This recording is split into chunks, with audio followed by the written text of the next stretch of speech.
Good afternoon, everyone, and welcome to today's professional development session on teaching from anywhere. I'm Dave Giberson. I'm an old instructional design coordinator from Online Learning Pathways at the district, and I'm privileged to get to talk to you today about another topic of interest in online and web-enhanced education. At least I assume it's of interest to you because you're here or you're watching this recording, one of the two. Well, what's he mean by that? Well, let's see. What we're talking about here is being able to teach literally from anywhere.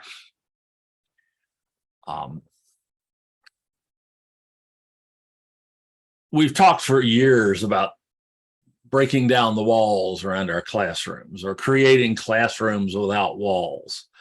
Well, I'm here to tell you we've been successful.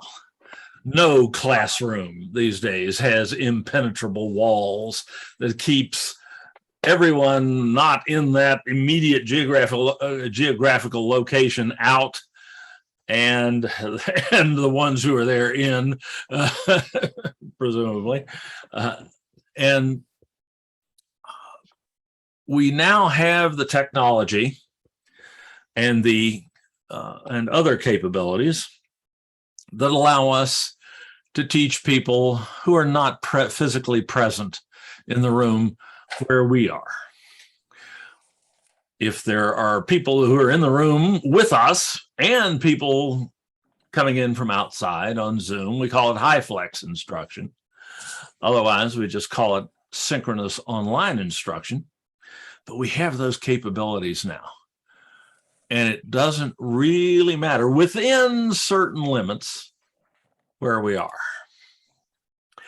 because our physical location no longer matters as long as we have certain minimal technological resources available to us at our location.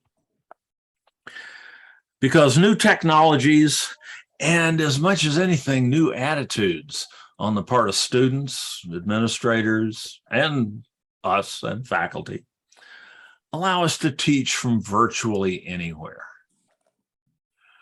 Students have become accustomed to consuming a certain percentage, at least, of their college instruction online.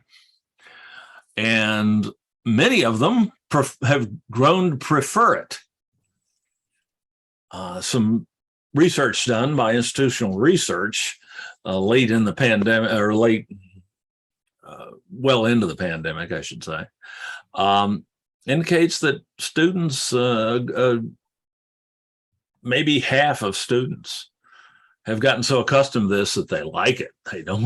They don't miss having to get dressed, having to get up, having to drive into school, having to find a parking place, having to slog themselves and their books up the hill. It always seems to be uphill to the classroom, and then repeat the whole thing to get back home through rush hour traffic or whatever. They just don't miss that very much. They find that once they're in the classroom, I think generally most students probably still prefer to be there, but the process of getting there and staying there and getting back is maybe not worth quite as much to them as it once was, when as they've seen over the last 3 years that online education, especially synchronous online education, really does work.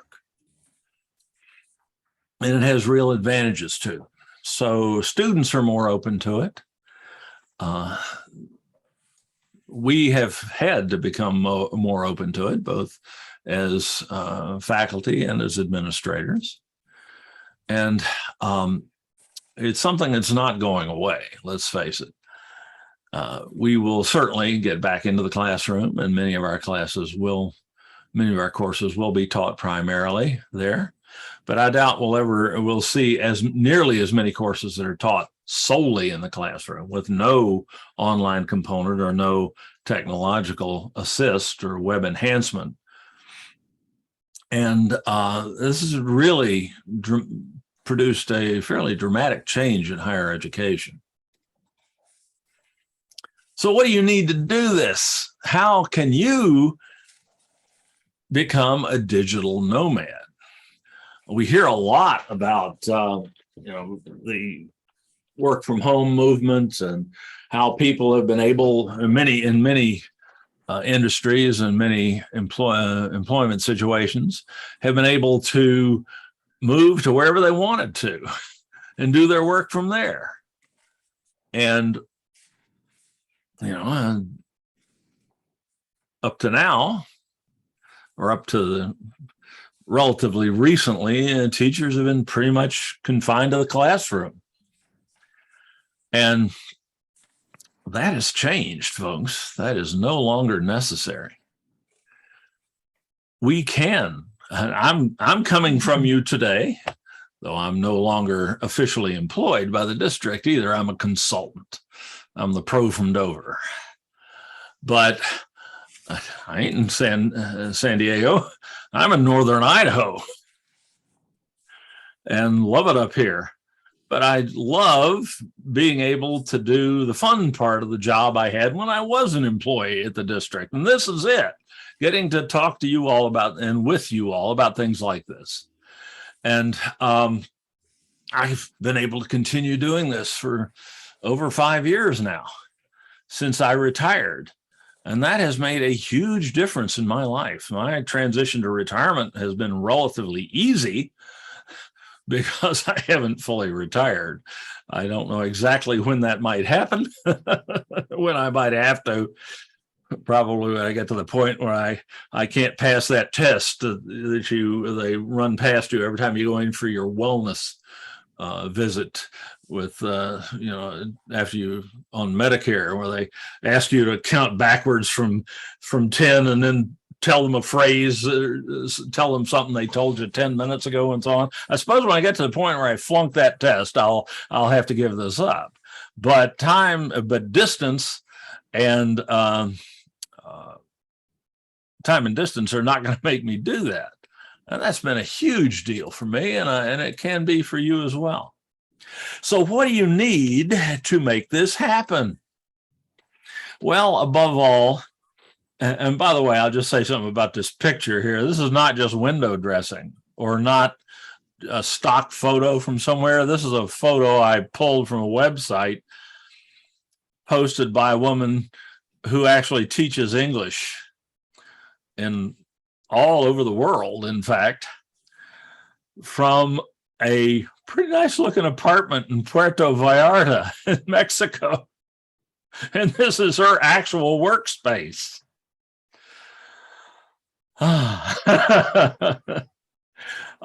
you do, of course, need a secure, comfortable, and functional workspace where you can lay your gadgets out and be safe, be comfortable enough to concentrate and get your work done, and so on. So that's an issue, but you can get that lots of places. You need electrical power, at least somewhere nearby. We're going to talk in a minute that you don't necessarily need to have things plugged in while you're teaching if you have certain workarounds available to you, but you do need electrical power.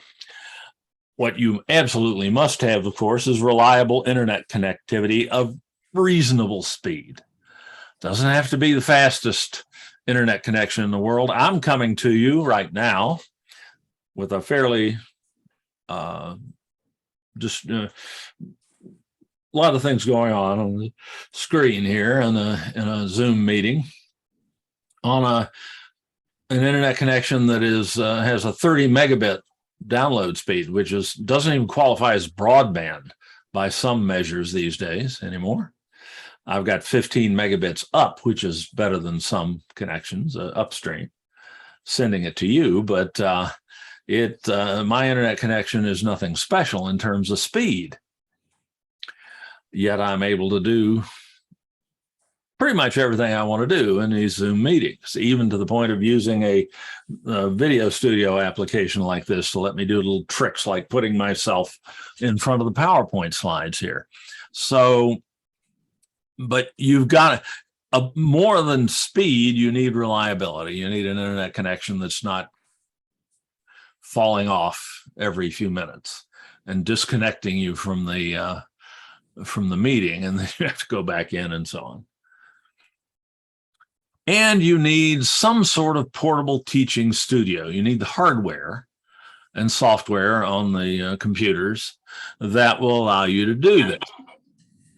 And we'll talk more now about each of these requirements for being a teaching nomad these days. Let's start with Workspace. Well, by far the most likely workspace that you're going to use to teach is your home office. There's a picture of mine when it was cleaned up. Doesn't often look like that. Let's see. There's some stuff we're going to be looking at later. This is what it looks like right now, with stuff laying all over the place and so on, and me in front of it. But having yourself, a dedicated workspace at home, or at least one that you can always walk into and set your laptop down and go on a Zoom meeting or on Zoom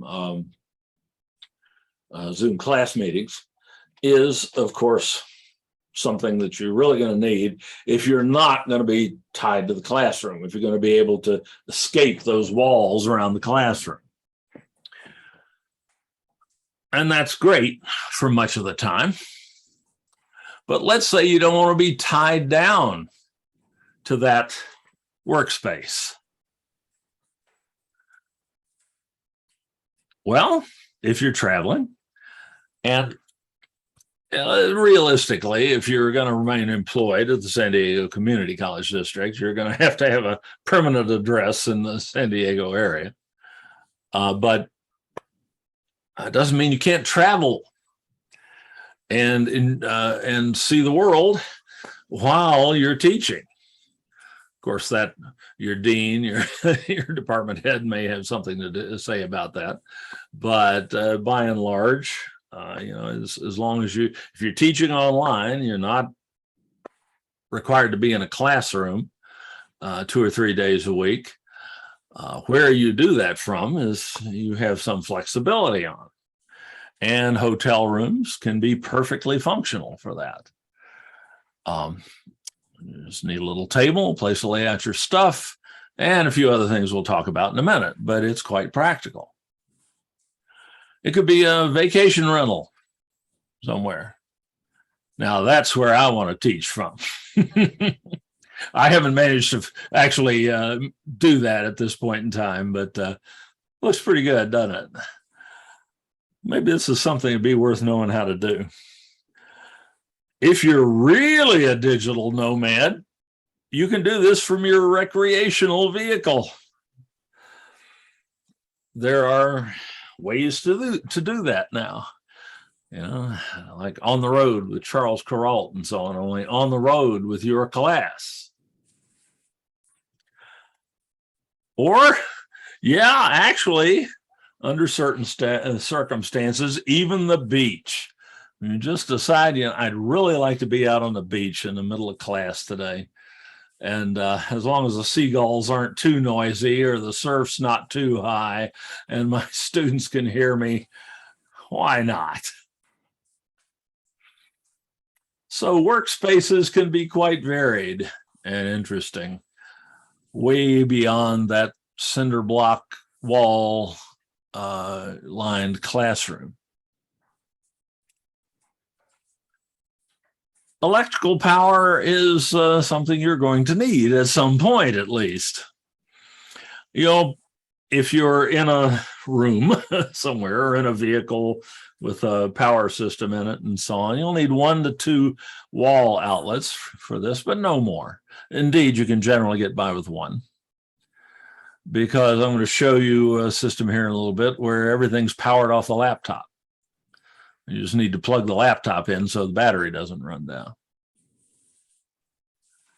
Of course, you never have enough extent, no matter where you go or how you set up. The power outlet is always just about that far away, too far away for the power cord on your laptop charger to reach.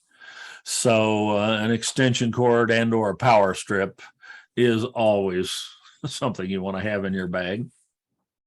Indeed, as I've said, in many cases, you can run everything you need right off a laptop battery.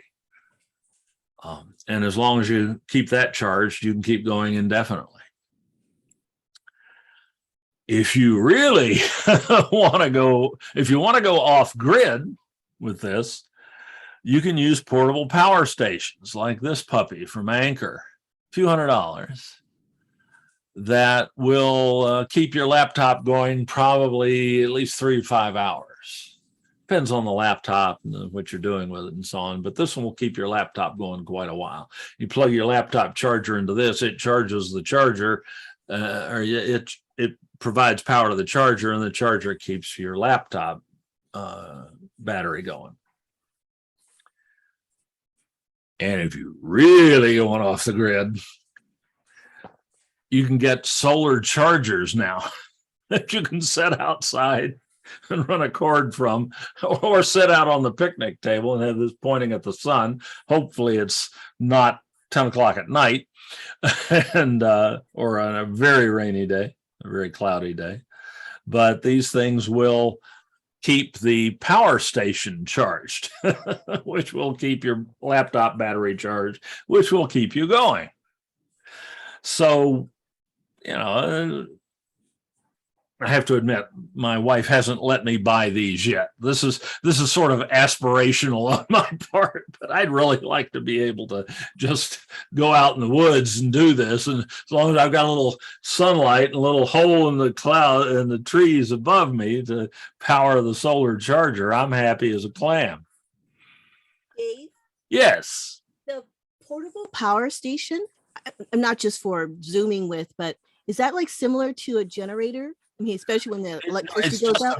It's just a big battery, like a car battery. Oh, okay. Okay. But it has enough reserve power in it, particularly if you've got it hooked up to a charger, to keep you going for quite a while. Though, if we go back to the idea of an RV, your RV might well have a generator or a power system that allows you to pull power off the RV's battery, which is usually a very large one and will keep you going for quite a while. So there's all sorts of ways like this to keep your laptop powered for, in some cases, considerable amounts of time, depending on the size and expense of the unit. Obviously, the bigger the unit, the bigger the battery, the longer you can keep your laptop going. It's an incentive not to run overtime in the class, of course. People have often wished in my sessions that I was operating on some sort of battery leveled or battery maintained time limit. Bad news today, folks. Sorry, I'm plugged into the wall right now. I can keep going. I won't, but I could keep going quite all afternoon.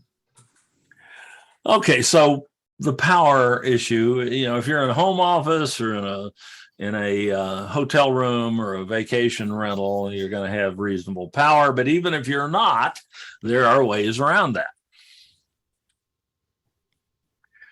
Now, here's probably the most challenging one: internet access. At home, of course, you've got your home internet connection, though those, as we well know, vary widely in speed and quality. And in a hotel or a vacation rental, usually you can get a halfway decent internet connection with Wi-Fi in the room or in the structure, whatever it is.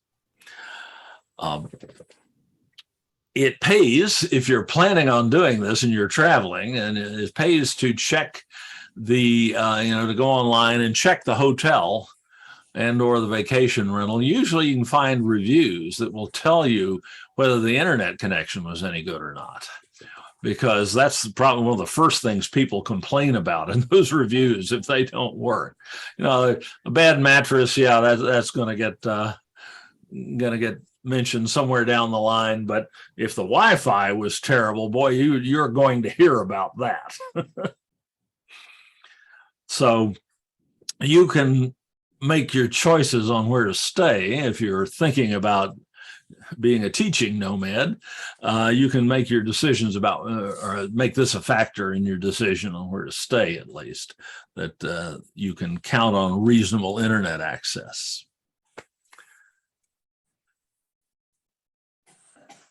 In the event that you get there and it's not as good as you expected it to be, there's always the option to use cellular internet access.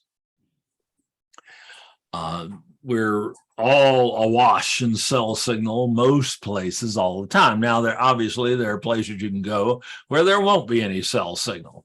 For the first 2 years that I lived up here in northern Idaho, I was in such a zone. I couldn't make a phone call on my cell phone from inside the house. There was a big tree on the corner of my property that apparently acted like an antenna or something. I had to go out and stand under the tree and face the right direction, and then I could make a phone call. But sometimes. Now I've gotten a little better, but it's still not great. But many places you'll go will have decent cellular service, even if the Wi-Fi is terrible. One way to do this is with a so-called wireless hotspot. You can buy them from a number of providers, including probably from the folks you get your internet service with at home. Mine's my cell phone service anyway is Verizon. And they have this little what they call a jetpack. It's a little device that connects to the cellular network like a phone, like a smartphone, but it converts the cellular signal to a Wi-Fi broadcast, wireless networking broadcast, and fills the immediate space around it with Wi-Fi signal. And you can connect to that device just as you can connect to your wireless network at home, and utilize the cell tower as your internet access point. Obviously, this depends on how good your the kind of service you get depends upon the cell signal, especially. But in an area with reasonable cell service, these work great. So it gives you an alternative to the hotel's Wi-Fi.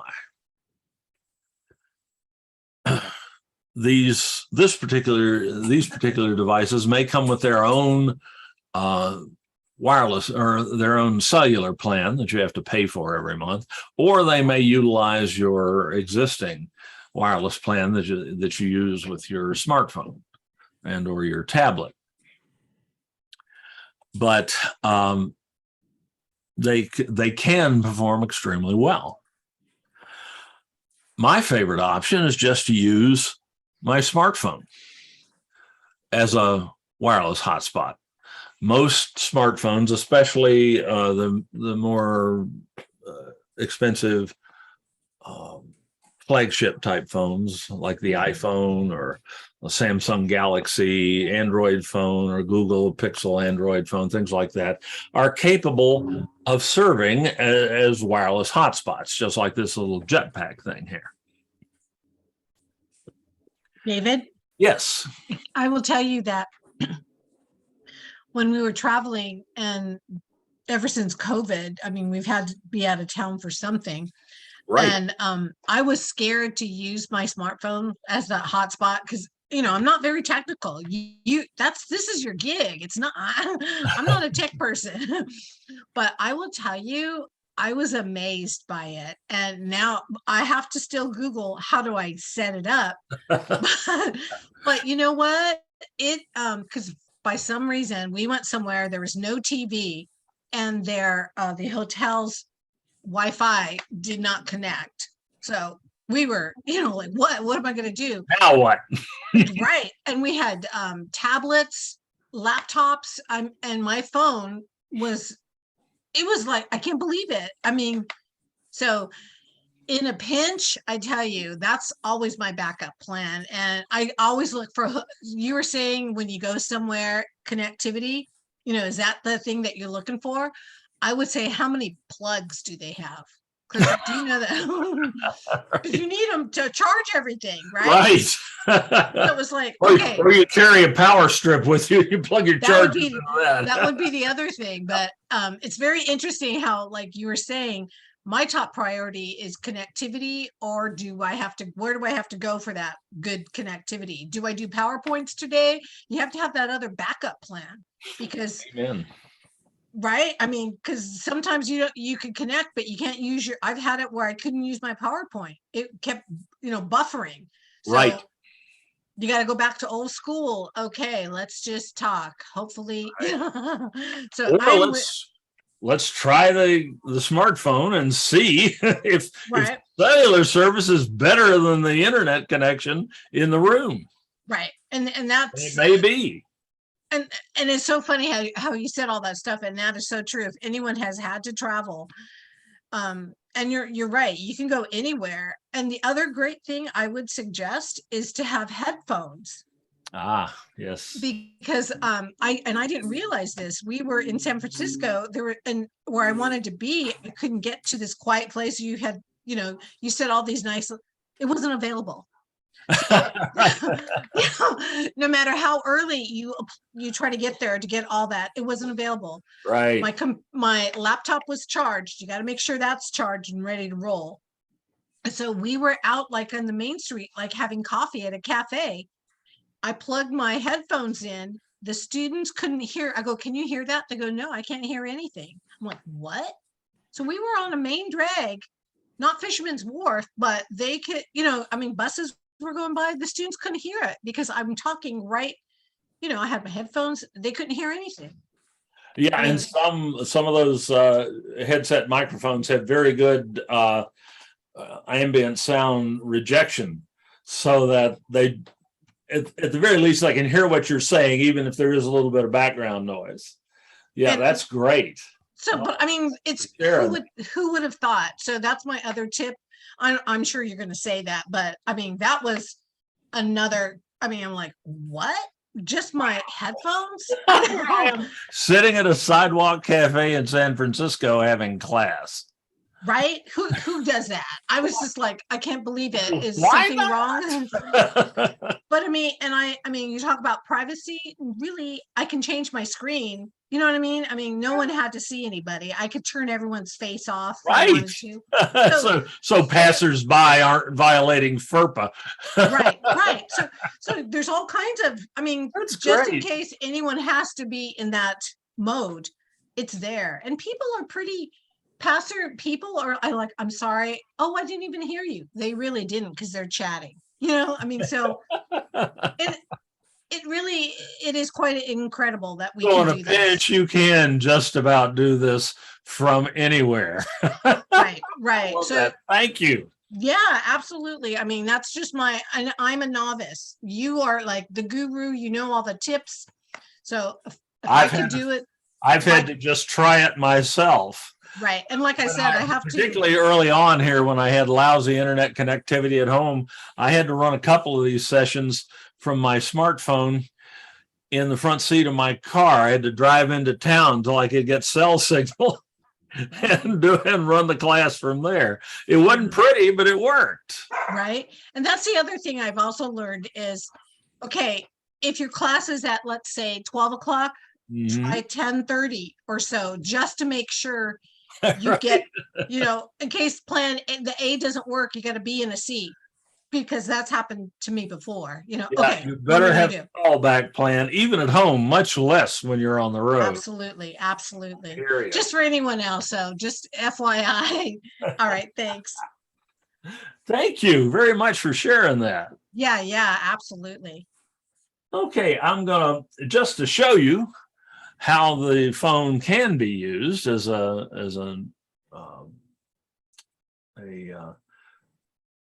Wi-Fi hotspot. I am going to share believe I'll get this to work. My laptop screen. I'm going to get a lot choppier and so on right now, but because I'm sharing the screen on my laptop, which is in the meeting, obviously. But I've got on that laptop, on the laptop, I've got a little document camera. I'll show you this here in a minute, but there's my document camera. And actually, I don't need to share my screen here, do I? Come think of it. I'll stop the screen share and I will spotlight that document camera so you can see it. And now I'm going to pull my smartphone off here. I'll shut something down and put it underneath the document camera and get that focused. And maybe bring it down a little closer so you can see a little better. This is a wonderful thing to have in your bag. And I'll show you this camera in a minute. It's small enough and light enough, just throw in your laptop bag. But this is an iPhone. If I want to use this as a hotspot, I just go to the settings app on the smartphone, and in the settings menu, there's a personal hotspot menu. This is a little bit different on each Android device, but it's not that hard to find. And I just turn it on. In the case of the iPhone, it's this little switch right here that allows others to join. And it tells me how to do this.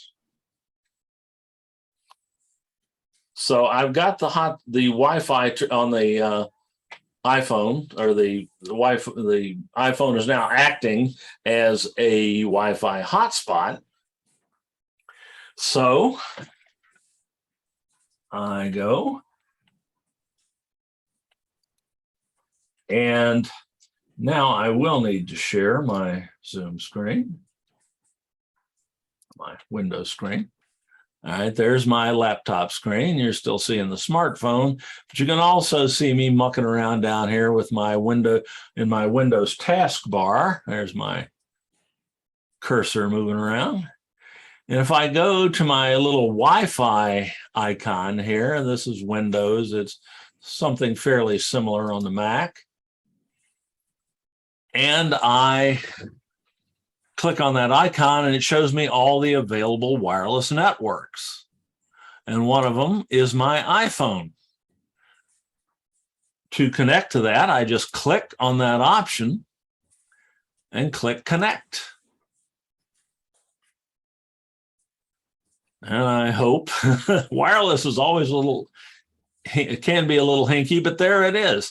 Now this laptop is using not my house Wi-Fi here. It comes in off of a fixed wireless connection, and it's telling me my internet connection is unstable now because I've done that. It's not a great one, but it'll work. And now I'm still sharing my screen. I can stop the share and share my, and that'll take a minute. And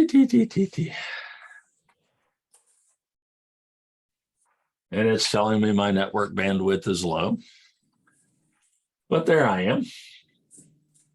And let's see, what am I using as the video here? Let's do the, you're still seeing my phone. I can switch to my integrated camera. There's another view of me. That's all you need. Two of me in the same meeting at the same time. But the laptop's running on what is a pretty minimal Wi-Fi or cellular connection right now, because we still don't get great connectivity or cellular connectivity here, and yet it worked. So there's really not a lot to it. As long as you know how to turn on the hotspot personal hotspot capability on your phone, first thing. Second thing is how to get your laptop or whatever device you're using connected to that Wi-Fi network represented by your phone. You can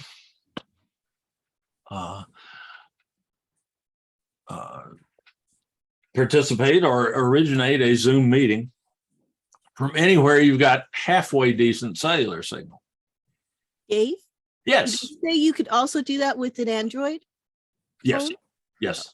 I mean, I've had mine a few months and I'm still learning how to use it, but I should find out where my hotspot is. It occurs to me I should have a link to share with you on how, but the problem with demonstrating anything on Android phones is that many of them are quite different. The Android operating system is customized by manufacturers for different phones, and they don't all work the same way. The advantage to doing this on an iPhone is all iPhones work the same way. At least they're running on the same operating system version. So if I ask my provider, what do I ask them if I want to do that? Just ask them how to tether.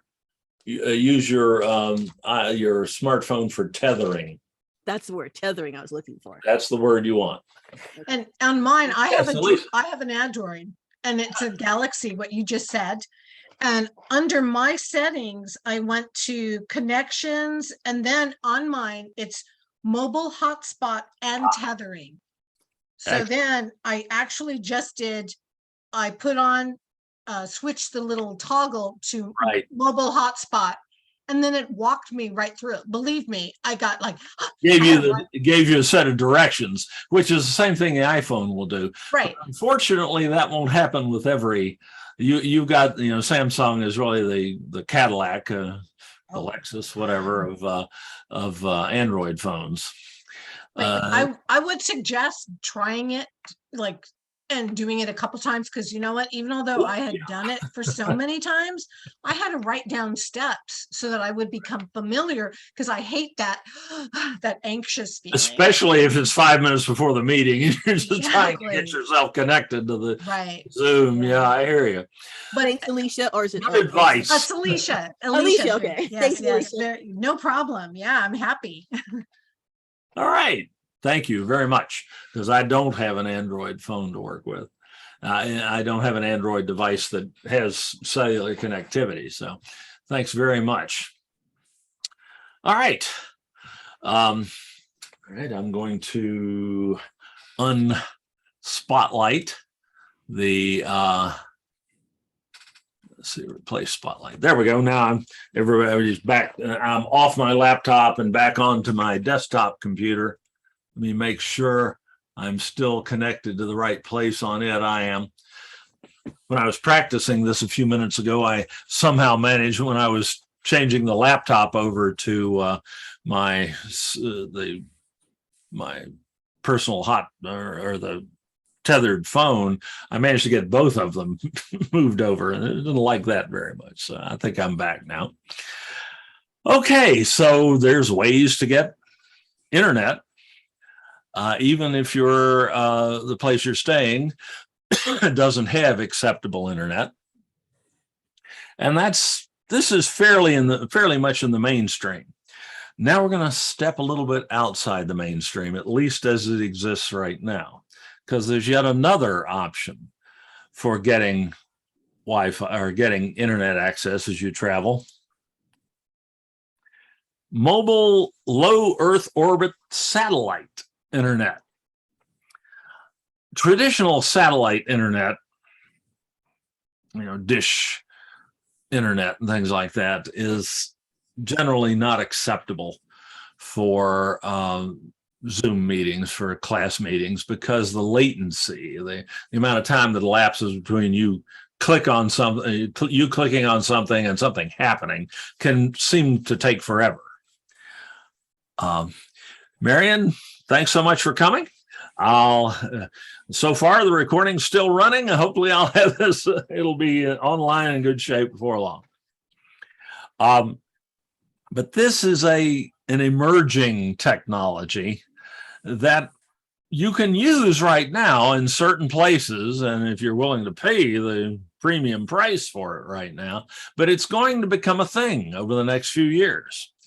The only operating setup and the only operating system right now is Starlink, which is one of Elon Musk's companies. But other competitors are coming along. Amazon is Jeff Bezos are looking to get into this business, and there are 2 or 3 other companies looking into this. And this internet service uses satellites that are relatively in low Earth orbit. That is just I forget exactly how high they are, just a few hundred miles up. Traditional satellite services uses internets in geostationary orbits, which are tens of thousands of miles from the surface of the Earth, far enough that the speed of light becomes a factor because radio signals travel at the speed of light. They're electromagnetic radiation, just like light or X-rays or whatever. And over tens of thousands of miles, there's a perceptible delay from when the signal leaves the Earth and gets to the satellite, and another delay when it comes back down from the satellite, back down to the surface of the Earth. So those traditional geosynchronous satellite internet systems are lousy for anything that's dependent upon a consistent and a constantly updated connection, like video conferencing, like we're doing right now.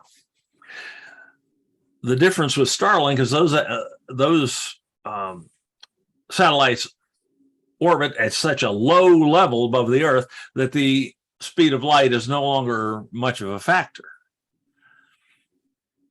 And you can get this right now.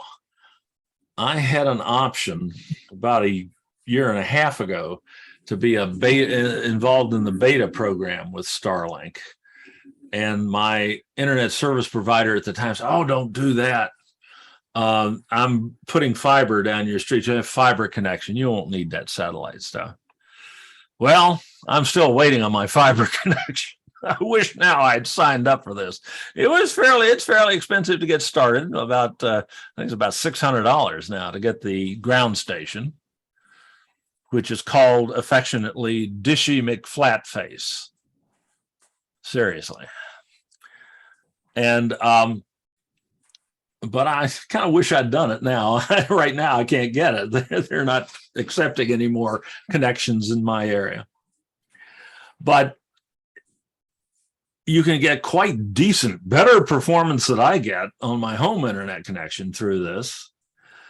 And actually the monthly fee is not much more than I pay anyway for 30 megabits. And you can get 75, 80, or even more at times megabits downstream on Starlink. And there is a mobile service that you pay a little extra for, and you can put it on your RV or just take the little tripod here and take it and set it down outside the RV and point it at the right part of the sky and get it set up. Doesn't take much doing, they say. And you can have internet connectivity literally from anywhere. Now, Starlink's still in its infancy. It doesn't cover the entire world, and it doesn't cover some latitude. They started it, I guess, for orbital mechanics reasons, up in the latitude where I am. I was one of the first latitude bands of people around the world who could get this Starlink, this low Earth orbit satellite internet. And like I say, I wish I'd taken advantage of it. It's only money, right? And as a matter of fact, I've got a ground station. They use ground stations to communicate to move the signals to and from the satellites from the Earth surface.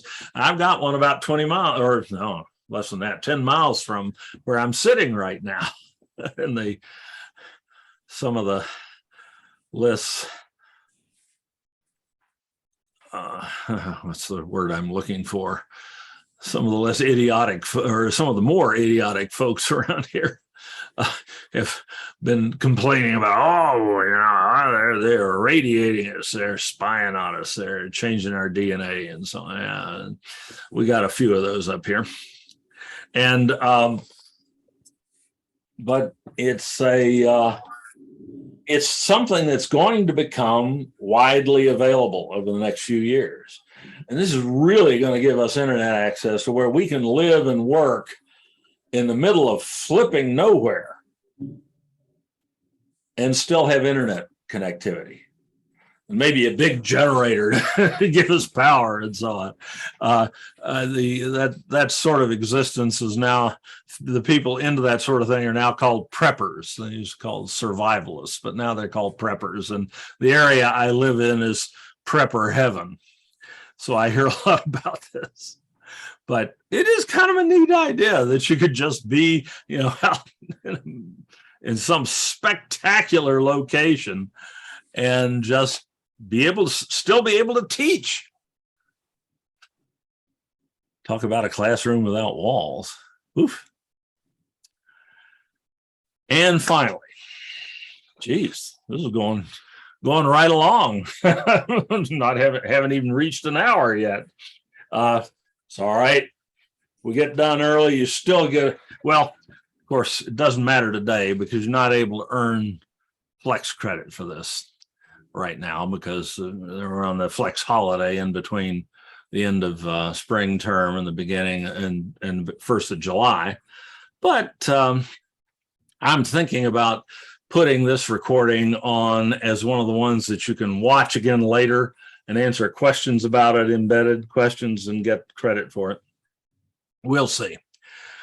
But if we get done a little early, I'm presuming you all have things that you could be doing that don't involve sitting here and listening to me and talk about living in the woods and still teaching.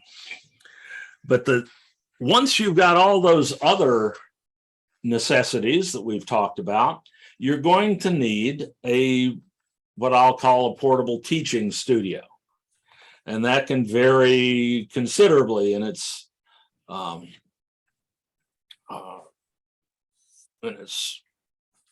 nature, its sophistication, its expense, and its power. It's a hobby of mine, so I've tried to put something together that has, my goal was put something together that had all of the capabilities that I would have if I were sitting in my home office and using my nice home setup that my wife has been generous enough to allow me to put together. And I think I've come pretty close. And I've got that set up for you here, and I'm going to walk through it. Here's a picture of it laid out on my dining room table. My wife wasn't all that thrilled about that. That didn't stay there very long, but it allowed me to get a nice picture of it. But I've got it set up here in my office next to me. And let me bring that up. I've got a little remote or pan tilt zoom camera here that I can use for that. And there, zoom in a little bit. There's my, and get the chair out of the way. There's my portable teaching studio. Oh, let me put I took something apart there a minute ago. Let me put that back in.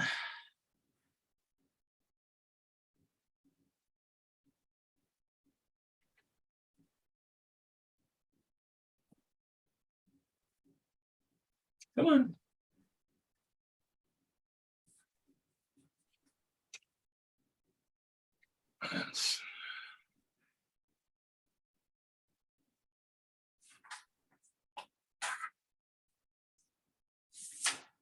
We'll see if it syncs up here. If not, we'll be all right. Okay, well, obviously, the first thing you need is a good computer. a good portable computer. And here's my laptop. You want the best laptop you can reasonably afford if you're really going to do this and teach from the laptop. I picked this one up at Costco last year. I think it was about $1,400, but you don't have to get anything quite like that. This is a gaming laptop. It's got high-end video and a lot of memory and a lot of battery and things like, and a good display. And it's 17-inch diagonal screen because I can't see the little laptops anymore with my eyes. So, but at minimum, you probably want an Intel for the central processor unit, the computer chip. You probably want an i5, Intel i5, or an AMD, is the other major manufacturer of CPU chips, other than Apple anyway. An AMD Ryzen 5 or better. And the more chip you can buy, you can afford, the better. The faster it is, the more powerful it is. You also want at least 8 gigabytes of RAM, random access memory, in the computer. 16 would be better, and more if you can get it. My desktop system here has 64 gigabytes of RAM, and that really helps with some of these wild things I try to do online. But a laptop with that much memory would be unaffordable. So 8 to 16 gigs of RAM, enough hard drive or solid state drive space, enough secondary storage to hold the applications and the data that you need when you're teaching. 1 terabyte is kind of standard now, but less than that is fine, as long as you as long as it will hold the stuff that you need to teach. And of course, it needs to have Wi-Fi connectivity. I don't know that there is a laptop these days that doesn't have that. And a healthy number of USB ports of various sorts, so you can plug other fun stuff into it. Sitting next to the laptop here is something I can't get along without if I'm going to teach. I've got to have at least 2 monitors anymore. I've gotten so used to having multiple monitors to teach from in Zoom meetings that I just don't even want to contemplate not having a second monitor. This is a portable, what you see there is a portable monitor that has very good quality. It's nice and bright. And I can just throw it in the laptop bag and take it with me. Obviously, that requires a pretty good sized laptop bag, but that is the thing I just can't live without. Thought I heard a question? Oh, okay. Chime in if you have them. We got plenty of time. Just unmute yourself and ask. That little thing was somewhat expensive. It's about $300, as I recall. But if I'd gotten one that was just a little bit smaller, I could have gotten it for $150, $160. But again, I need the big, it's a 17-inch screen. If you can get it by with a 15-inch or even smaller, you can cut that cost way down. And it is a second monitor. I've got it set to extend my desktop so I can do things, move windows from one screen. I can have 2 applications open and visible at the same time. I'm getting a little background noise here. I'm going to go ahead and mute everyone to quiet that, but you have the capability to unmute yourself at any time to ask questions, and please feel free to do so. Okay, we got, so I have the ability, like when I'm in a Zoom meeting, I have the ability to keep windows parked on another monitor. And when I need to display them, I can drag them over and share them with people. And I can keep things queued up there that I'm going to need, so I don't have to look around down here in my taskbar to find the window I need and so on, to pop it up and all that. So it just makes, particularly Zoom, teaching on Zoom so much easier if you have two screens. Actually, the more the merrier. In a home setup, it's nice to have more than two, but two, the very best productivity enhancement you'll ever get is one extra screen. Each extra screen after that adds a little bit more, but not anything like what the first one extra screen adds. So just having two is wonderful. And I just don't know how I'd live without that. So I had to figure out a way to take that with me. And that monitor doesn't require an extra power outlet. It takes power from the laptop. And in fact, this whole setup here that you see laid out on the table can run from the laptop battery. I have run tests where I've gotten everything set up and working in Zoom, and then I've gone and I've pulled the power strip that was powering everything out of the wall. And everything just kept running. It was all running off the laptop battery. Now, and I let it run until the laptop battery ran out.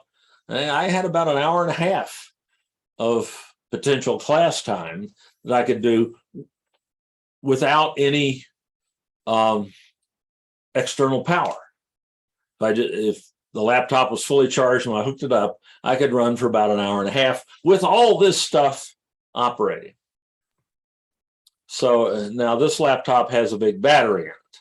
So that's another criterion you might consider when picking a laptop. Batteries are big and they're heavy. So the smaller, lighter laptops are not going to have as much battery life in many cases as the bigger ones. But this one has the biggest battery that you can fly with. The biggest lithium-ion battery that the TSA allows you to put in a carry-on bag. So that was one of the things that made me like this one. Yes, question. Dave, is that rainbow-looking thing on the bottom of your laptop? Is that the power?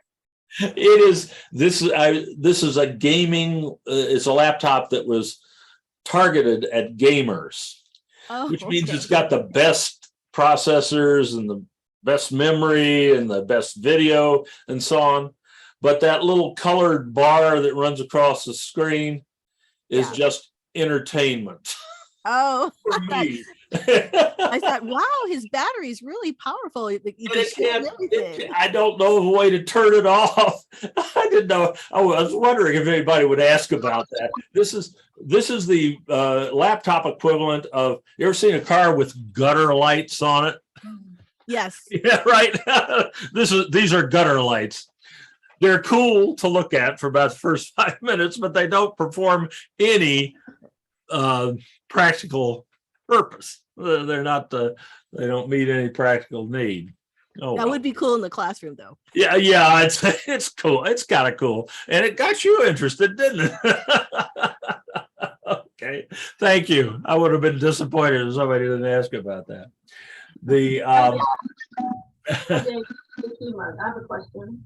Yes, please. I'm sorry I came in late. So what unit is this, and what program is allowing this to happen? What's the title of this session? Is that what you asked? Well, yeah, the title of this session, and then also, what kind of computer is this? Is this a PC? It is a Windows PC, yes. Though I'm going to show you my Macintosh here in a minute too. It is you can do this with a Windows laptop just as well. with a MacBook. But you said this was a good PC to get. You could switch it out. Indeed. Got the battery you said, and got some other The things. topic of our session today is teaching from anywhere, or how you can be a road warrior. Right. Okay, and teach from wherever you want to. So what within program is regulatory allowed? limits. What program allows? Great testimonials to how that can work here today. Yes. So what kind of program allows you to move that monitor to the other on the way you just did? That capability is built into the operating system, into Windows and into Mac OS. It's if you have multiple monitors attached to a system, you can set them, rather than having one duplicate the display of the other, you can have them set up to produce what's called an extended desktop, so that it's acting like it's all one monitor. See my mouse cursor there moving, and I can just move it right from one monitor and over to the other one. So it's like I have one big monitor. Rather So is that the program that allows that to happen? And that's built into the operating system. Oh, okay. So what? Okay. And what? You on Windows, and this is So how do I glad to see identify your that interest. function? Yes. So how do I identify that function? How would you set that up? Okay, let me share. I tell you, I'm going to put my laptop back on my house Wi-Fi here because it performs better. Before I do this, before I show you that, just a sec. Doing that. Okay, I'm back on my house Wi-Fi now, and I thought, yeah, still gave me some static. But now it's settled down. Okay. And let me share my screen, share this laptop screen here, and I'll show you how you set that up. This, by the way, was the topic of, when was it? Tuesday, I think Tuesday's session.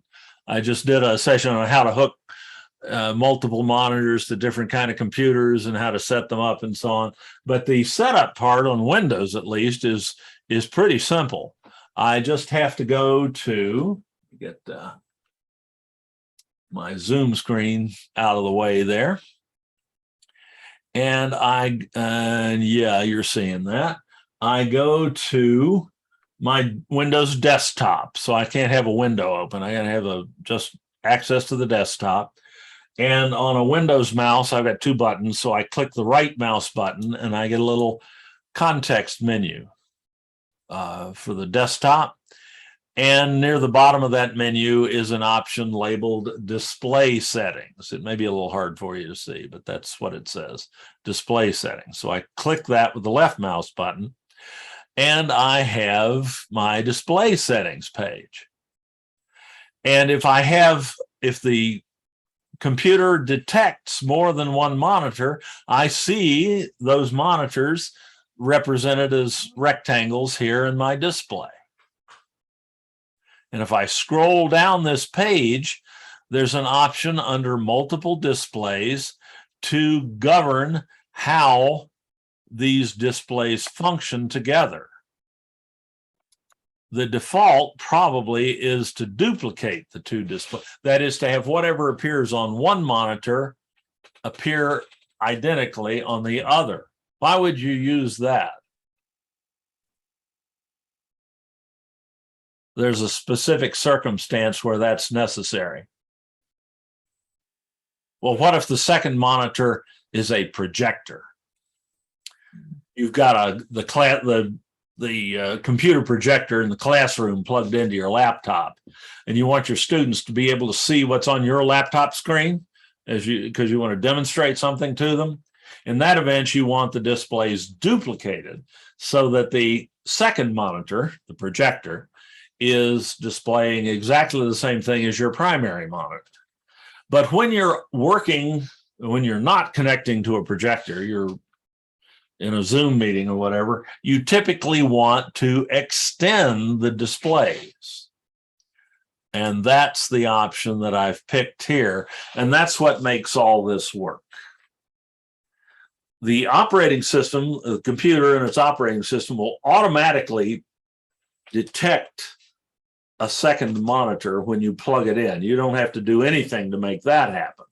You just have to go into your display settings in Windows and assuming you're using a Windows computer, and tell Windows how you want to use those two monitors, as one big monitor or as two separate smaller monitors that are showing the same thing. But that's all you got to do. So let me ask a question. So once you set it so that you have an extended, you set it for the extended component, right? Or functionality. Can you control both monitors separately with the one keyboard after you've done that? Can you? Well, if you are duplicating the monitors, if you control the primary monitor, whatever you have on that monitor is displayed on the second monitor, and you don't have to control it to do that. It just happens. So you control that behavior by this this display here, or this setting here under multiple. If you have the monitor, duplicate, right, versus an extended. Right. If you're extended, you don't have to control the other monitor. You can just drag stuff over onto it.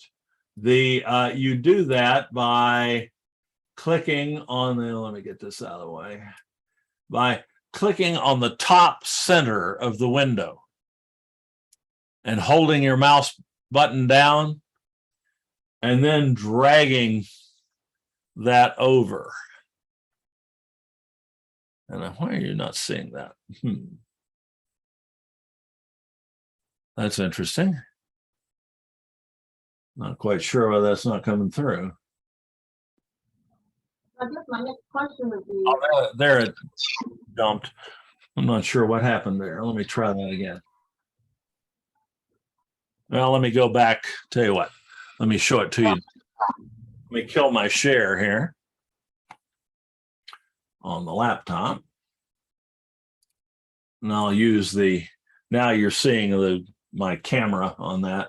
So now if I want to move a window from one monitor to the other, I just point at the top center of the window, there we go. I just point at the top center of the window in that little colored bar or gray bar at the very top of the screen, and click and hold, and then just move my mouse. And that's how I control what appears on which monitor. And I can change that dynamically as I'm working. I can go back and forth with that. So is the idea or the need to do that related to being able to share the screen and then share the screen with a different monitor? When I share my screen in Zoom, if I have multiple monitors, it allows me to pick which monitor's contents I want to share. It'll give me multiple options. There, I think I'd have to share let me share my Zoom screen again. And that way you don't have to pick up the whole screen, basically. So now if I click share screen here, I have an option to share screen 1 or screen 2. And I can change that at any time.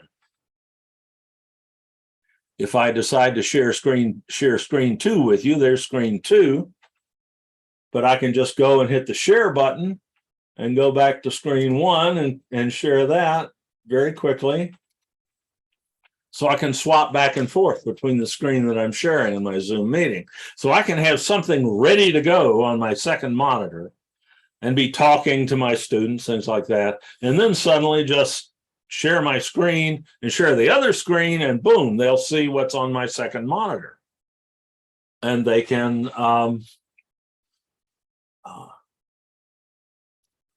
kill my screen share there. Is the convenience just having it already ready and then be able to share, as opposed to having to read out of and get it and then pull it back in?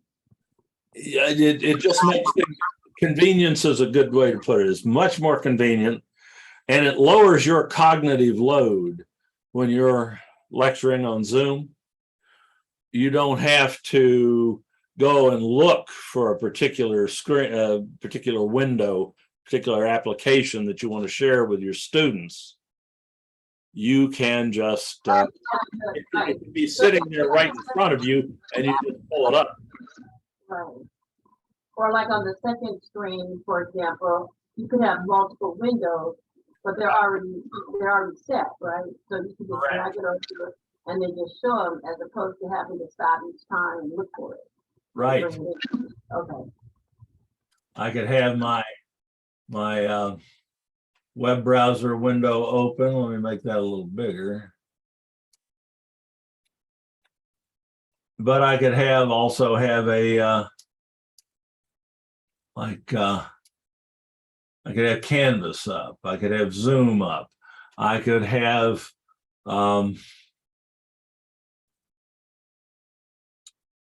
what else have I got on here? I could have Word.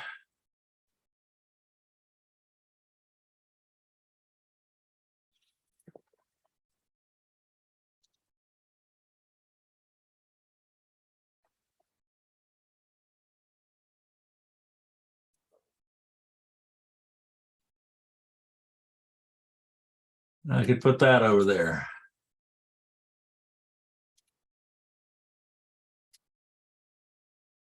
So I could have, you're absolutely right. I could have multiple windows sitting there ready to go. And then when I need Word, I can just drag it over. And if I'm sharing my primary monitor, for instance, I can stage the windows over on the secondary one and just drag them over as needed. It just allows you to do things that you can't do otherwise. Also, I often get the question, if I I've killed that screen share, and let me spotlight my primary here. Whoa.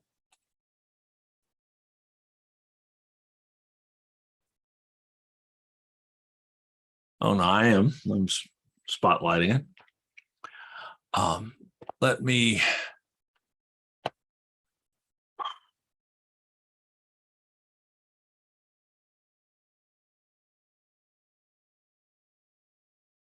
I often get the question how you put yourself in front of the PowerPoint slide like that.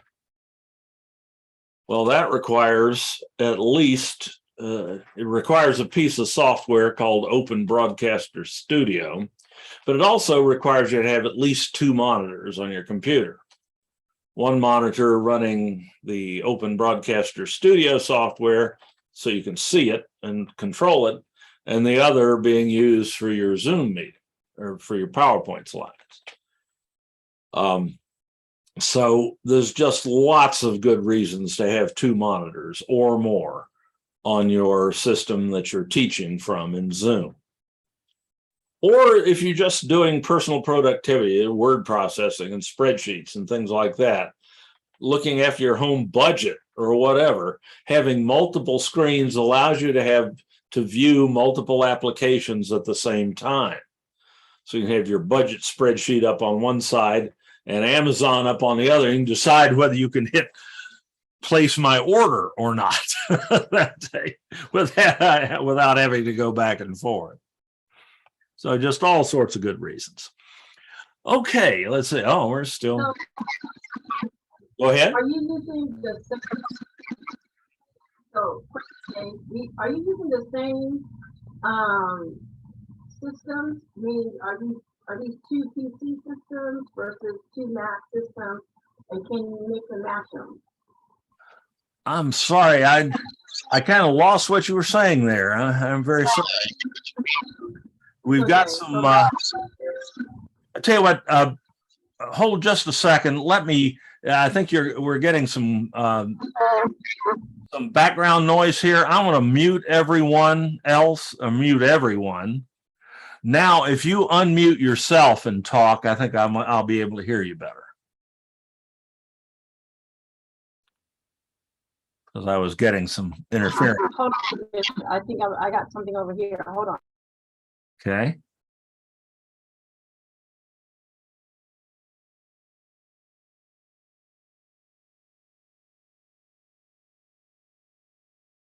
Okay, can you hear me now, Dave?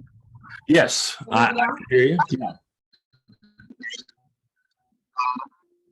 Okay, so what I was asking was, are those two the same software system? Oh boy, you just dropped out again. I think there's something wrong. I think you're having issues with your microphone there. I'm just not. Okay. Could you, by any chance, type your question in the chat tool, and I'll be able to answer it. And I'll wait. I'll give you a minute to do that, and I'll come back to it. Okay. Okay. Yeah, I'm sorry. There's just something that's interfering with your sound right now, and I can't really make out what you're saying. I'm sorry. And I'll just go on and talk about something else for a moment. But when I see your chat message pop up, I will jump back and answer your question. Okay. In addition, let me go back to my live camera on my little system here. In addition to the laptop and the secondary monitor, I've also got some extra cameras on this. Those can come in handy if you want to show different things happening during your Zoom meeting. I've got a little, of course, I've got the camera in the laptop, it would be my primary camera. But I've also got a webcam on a tripod set up. It just plugs into a USB port. And I can pull up what that camera is seeing. I could have it pointed at maybe it's a dance class and you want to point that camera at someone demonstrating a dance move who's not you. I can enable that camera and let's see.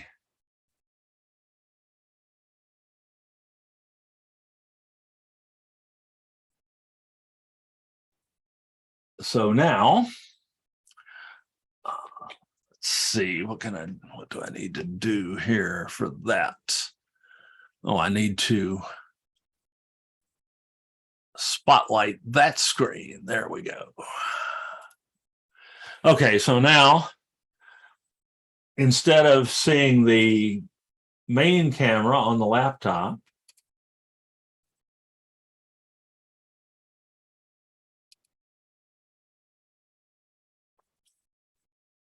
no, I don't want to use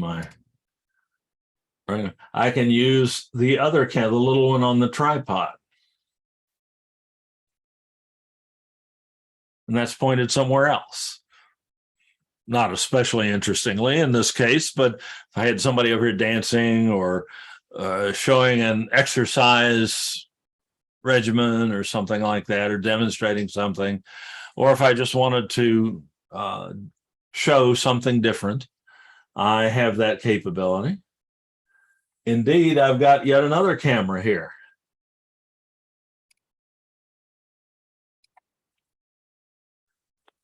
And this one is my smartphone. You can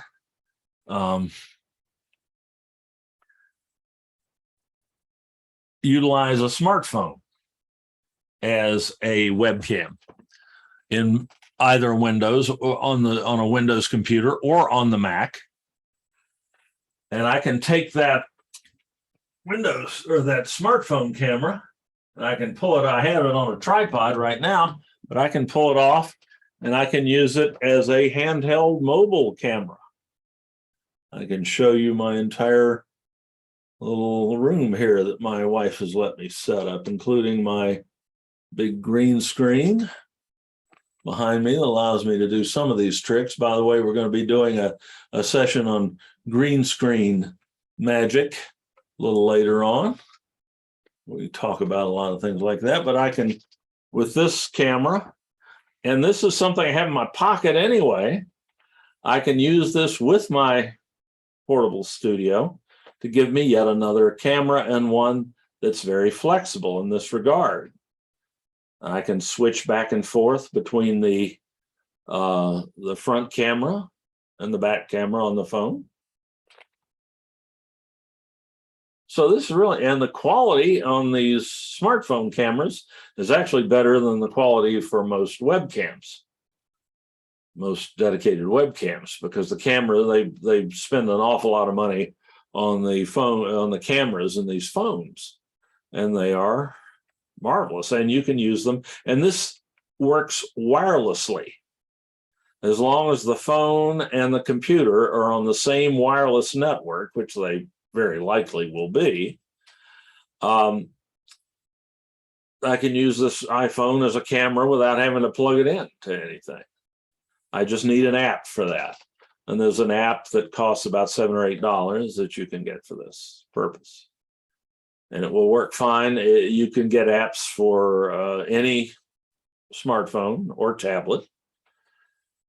And you can utilize those devices as webcams on either Windows computers or Macintosh computers, depending on the exact nature of the exact app you use. Some apps work with Windows, some with Mac, some work with, but this particular one I'm using, called Epoch Cam, works with both.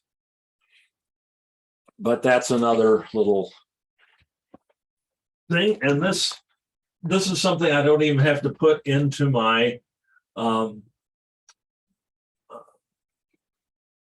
case and carry with me, because I've got it in my pocket anyway, right?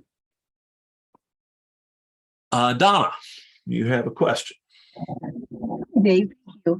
I was wondering, how do you deal with audio feedback when you have more than one camera or one system going at the same time? You make sure that only one system has its microphone and its speakers enabled.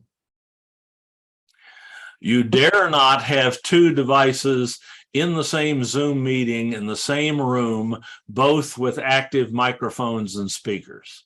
If you do, you will get feedback loops, which can cause the speakers on one or more of your devices to literally scream, and the sound levels can actually get to the point where they can damage your hearing.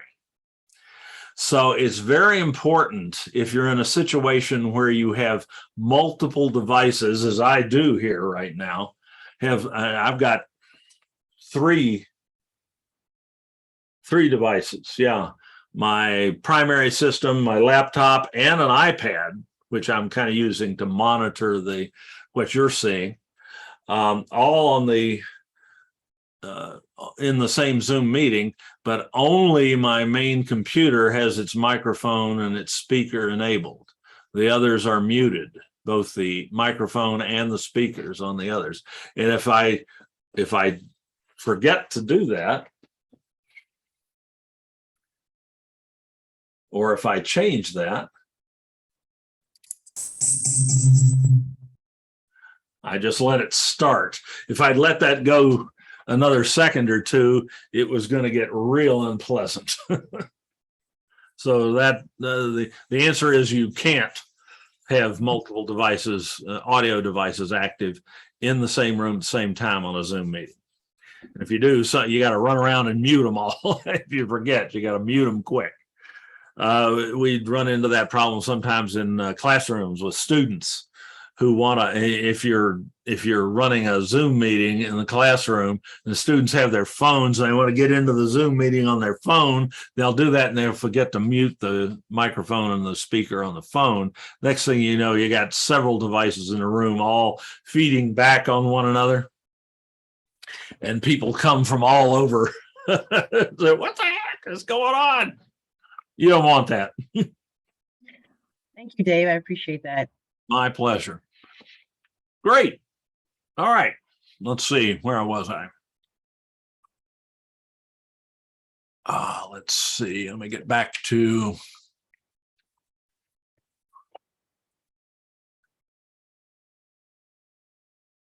my pan tilt zoom camera here.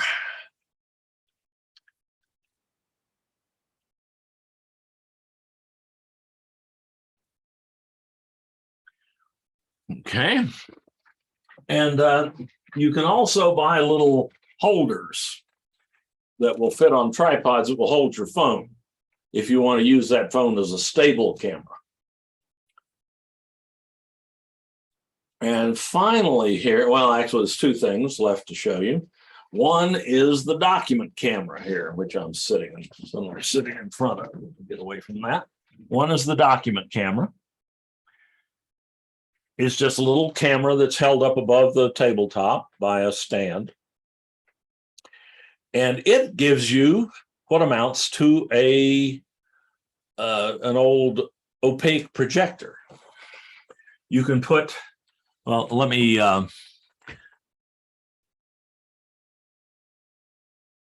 go back, replace the spotlight, and pull up my document camera on my have that connected to my laptop right now. I could connect it anywhere.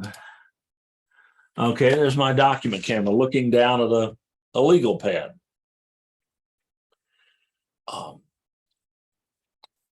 I can replace my whiteboard with this by just writing on the legal pad.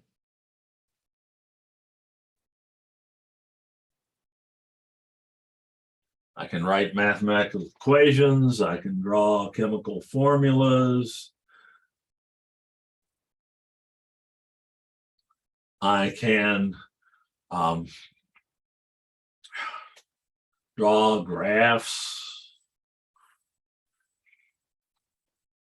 I can, if I could draw, I could draw anything. You know,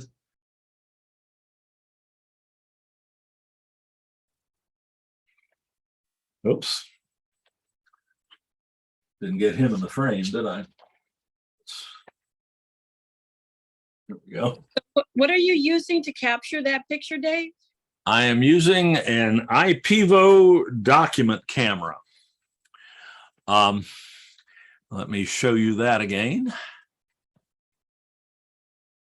This little gomer right here. This head here is a camera. The stand just holds it up above the legal pad. And whatever that camera sees, I can send to you. I can use it as a video source in Zoom because Zoom allows me to, if I have multiple cameras attached to my computer, Zoom allows me to decide which one I want my attendees to see.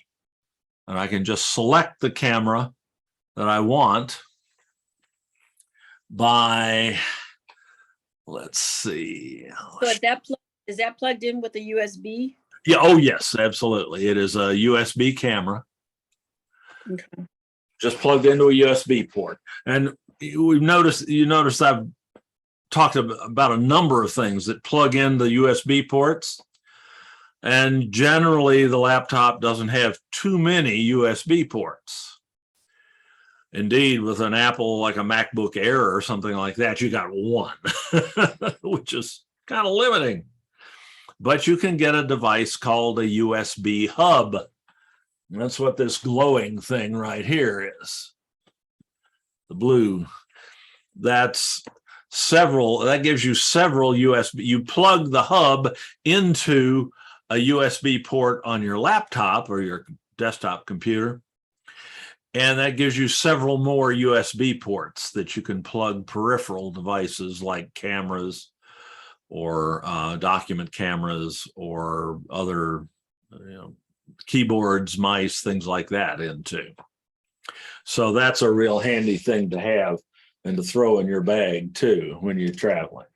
Tell them to get the powered one. That way they get more power. Yeah, you can get hubs that are either powered or unpowered. The unpowered hubs just take power from the computer.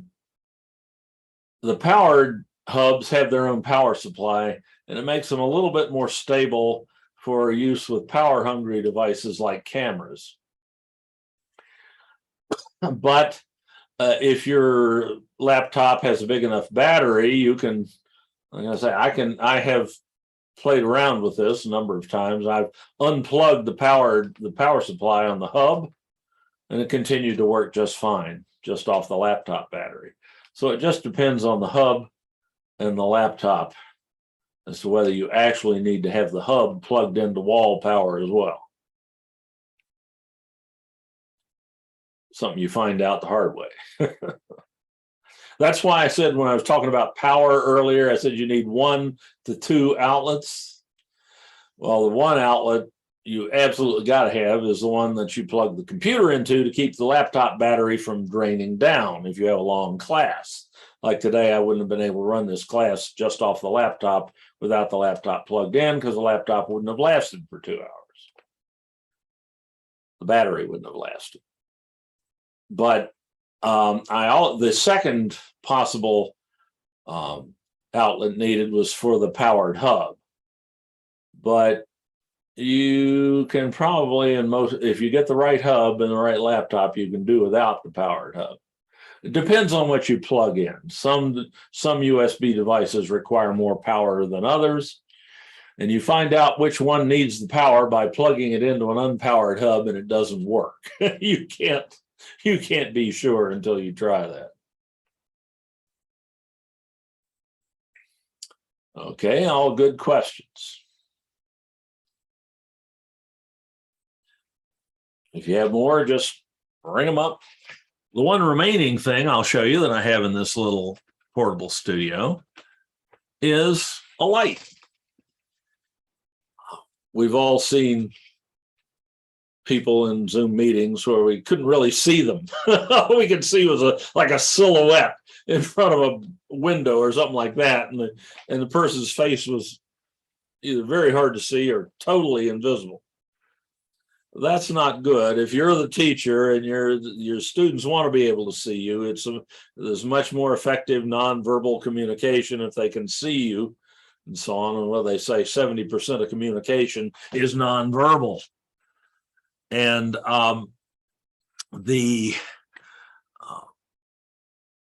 being able to see the person delivering the lesson is a big help. And sometimes that requires a little lighting. This is a little simple, inexpensive lighting kit. I got 2 tripods and 2 nice LED lighting panels. Let me turn that off so you can see it.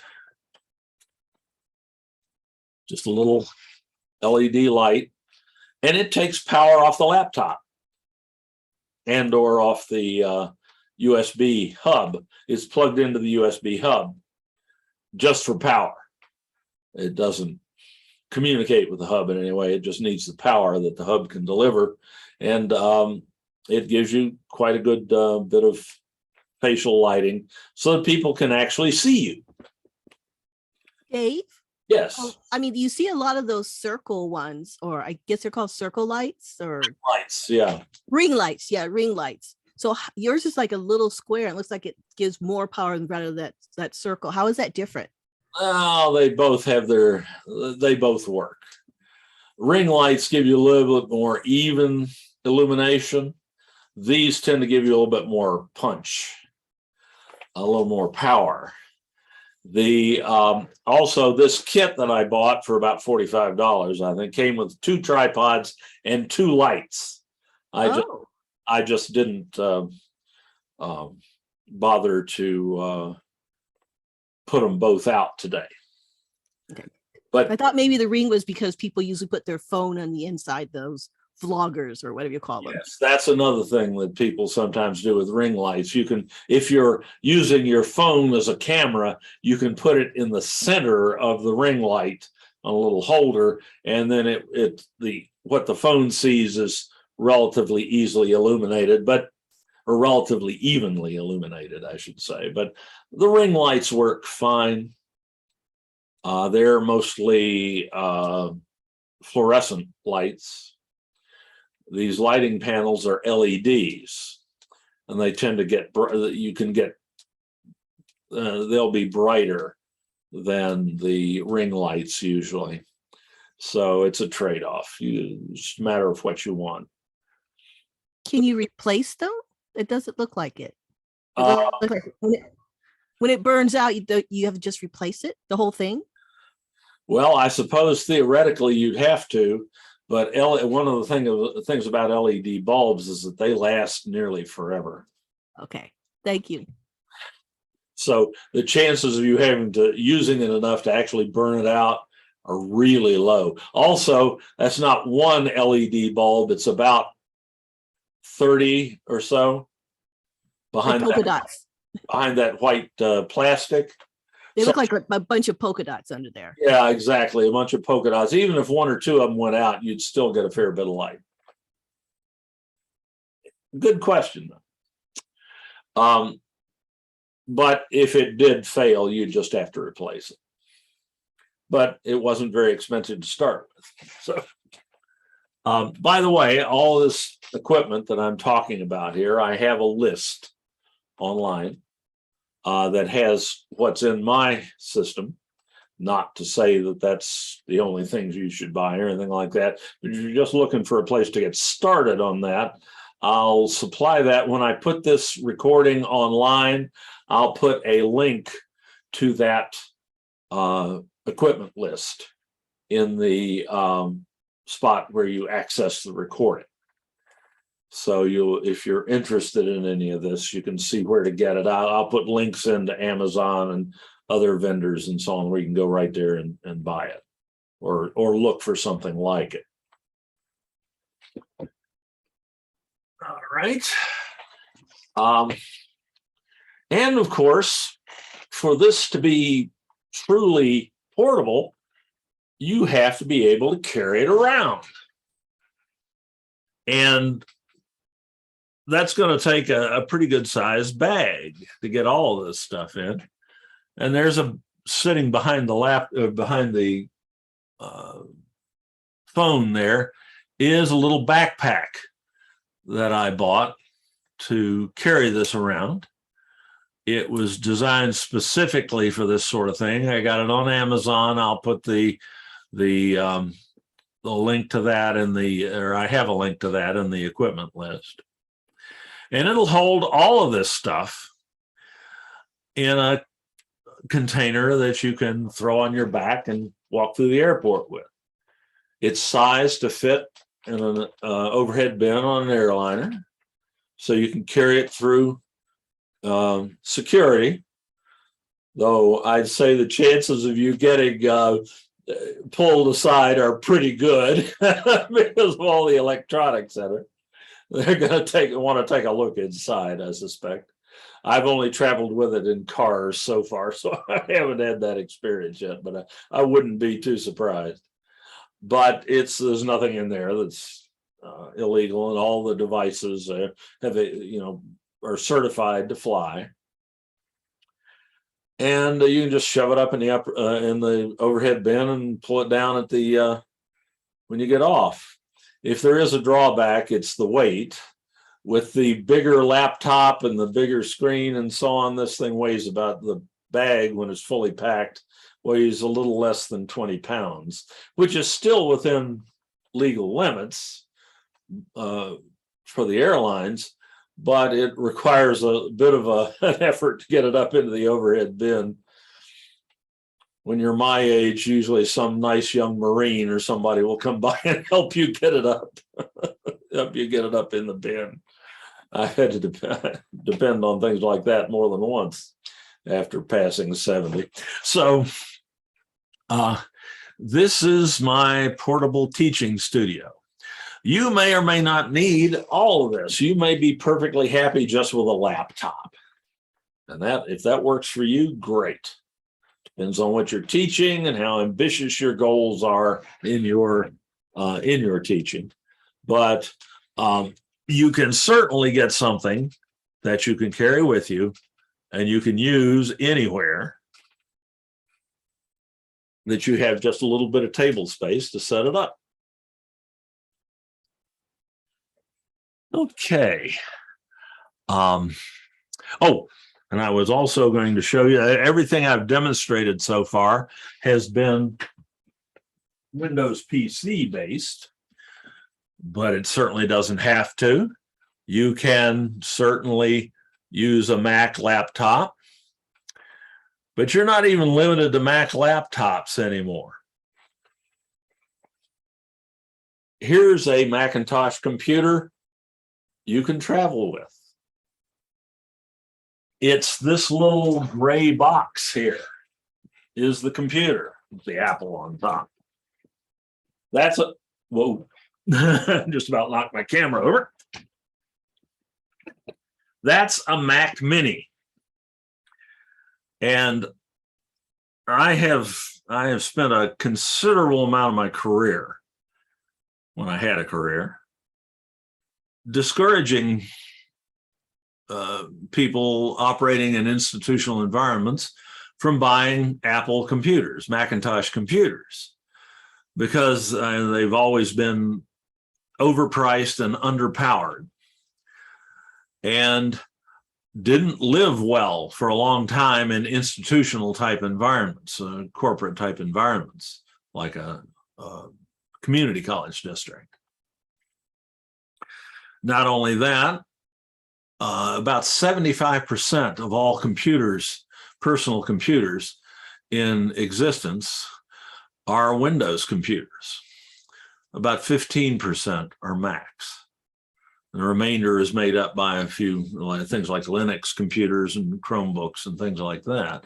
But the installed base of Windows computers is hugely larger than that for Macintosh computers. And as a result, the hardware and software available to complement the Windows computers is much more extensive and varied. So just a lot of good reasons, particularly the part about being overpriced. To this day, the most expensive computer I ever purchased for personal use was an Apple computer. The first one I ever bought, an Apple IIe with all of 2 floppy drives and a crappy little low-res computer monitor. I bought that in 1986. I paid something on the order of $3,600 for it in 1986 dollars, which is at least double that now in buying power, or double that in today's money. And I never got over that. They're just too damned expensive. And the laptops are still the same, and the iMacs and the other things. But then one day, somebody told me about the Mac Mini. And I went online and looked, and Apple was having a good day that day. They got their hearts right, as we used to say in the Southeast. And I was able to pick that little computer up for $500, which I thought was just astounding for a Macintosh computer. And it performs. For the money, it performs very well. It's got the new Apple computer CPU chip in it, the central processor unit chip, the M1. So this is a relatively recent Mac Mini. I've only had this a year or so. Which is a powerful processor chip. It came with 8 gigabytes of RAM, random access memory, and plenty of secondary storage. It has a solid state drive in it, and like a big thumb drive instead of a hard drive with spinning platters. So it doesn't use much power, and it's much more stable, much sturdier, and it works faster. So while, I have this desktop system that I have that I use for my, that I'm using for my Zoom meeting right now, is much more powerful, but there's really not anything I can't do that I can do on it that I can't do on the Mac Mini. That may take a little longer or be a little less responsive, but not that bad. I've edited video on that computer. I've recorded video on it. I've held Zoom meetings on it. It'll, if I had to use that for my Zoom sessions traveling, it would work fine. And I can hook another monitor onto it as well, if I want to carry the extra monitor with me. But with this thing, I don't even really have to carry a monitor. If I'm going to like a hotel room or a vacation rental, there'll be a TV there. And the monitor that you see hooked to that, displaying the screen from that Mac Mini, it's not a computer monitor. It's an old 19-inch TV that I had, flat screen TV I had laying around. And all I needed to hook the Mac to it was a standard HDMI, standard video cable. So I can use the TV that I know is in the hotel room or whatever, and just throw that little Mac Mini in my suitcase, and no more 20 pounds of computer equipment, unless I want the cameras on. And I can hook most of the rest of this stuff into it as well, because it's got more USB ports than a lot of Macs have, and it performs great. And you do need to supply a keyboard and a mouse, but it'll use any old raggedy keyboard and mouse you want to use. This is an old keyboard from a PC that I threw away years ago. I kept the keyboard because it still worked. I can replace that keyboard for $10 today. The mouse, same thing. It's an old recycled PC mouse. You get it for $6 at the dollar store or whatever. It doesn't have to be anything special. And they're both USB connected devices. I just plugged them into USB ports on the back of the Mac Mini. So I've got and they don't weigh anything. So I can just throw the whole business in a compartment in my suitcase and travel. And when I get where I'm going, I just plug it into the TV, and I use that as a monitor, and I'm happy as a clam. Oh, it's got wireless connectivity built into it, so I can hook it up to the hotel Wi-Fi or the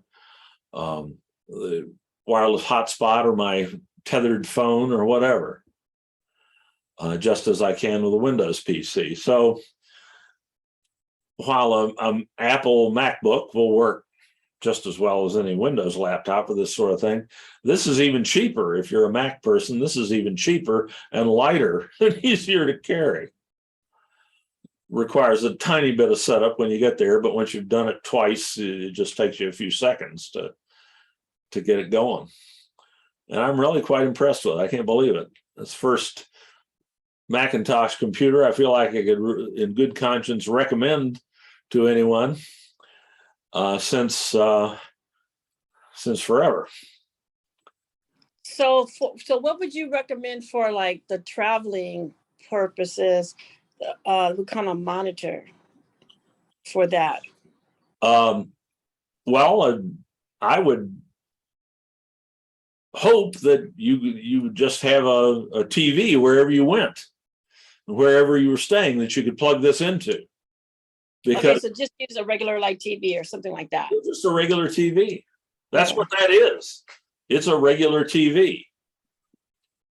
It's an old, small, personal TV. It's not a computer monitor, and that works fine. It's not quite as sharp as as a nice Apple monitor would be, but it's certainly adequate. If you want to carry a monitor with you, so you're sure you have one in case they You go to Motel 6 and they've got the TV mounted on the wall inside of a box that you can't get past because they're afraid people are going to take it off the wall and take it with them. You could use something like this portable monitor here that I've got attached to my Windows laptop. This will work with the Mac equally well. It's got standard connectors on it. And that is, as monitors go, it's fairly, well, I wouldn't say fairly expensive, but it's not super cheap either. That one cost me about a little over $300. You can get smaller ones for half that or a little more than half that. And you could just put that in your laptop bag or your suitcase along with the Mac Mini, and then you'd be sure you had a monitor that was convenient. That one, I have that equipment list that I will share with you. Matter of fact, I've got a moment here. Let me go ahead and pull that up for you. I'll give you the link to the equipment list.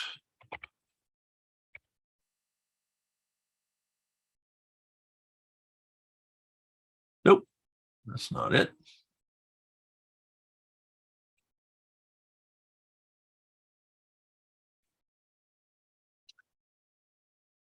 Or is it?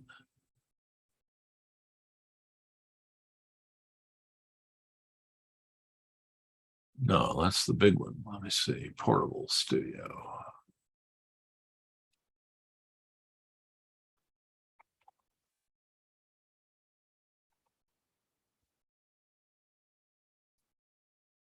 Huh. Where is that sucker? Oh, that's right. It's not in Google Drive. It's in my OneDrive. Just a sec. I know where to find it.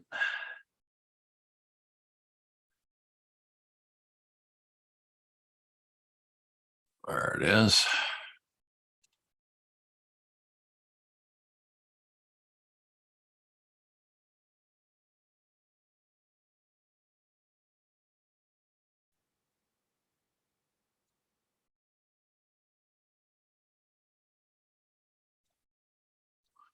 Okay. Let me go back to Zoom.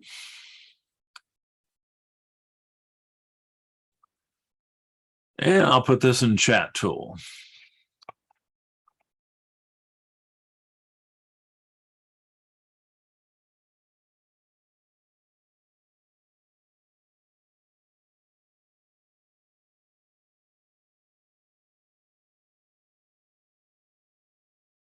There it is in the chat tool. If you just want to click on it, it'll come up for you. Anybody can view it. I will put that link in the with the recording onto our on-demand site so you can get it later too. So you don't have to worry about that right now if you don't want to. But that's what's in mine. That doesn't mean that has to be what you carry with you, obviously.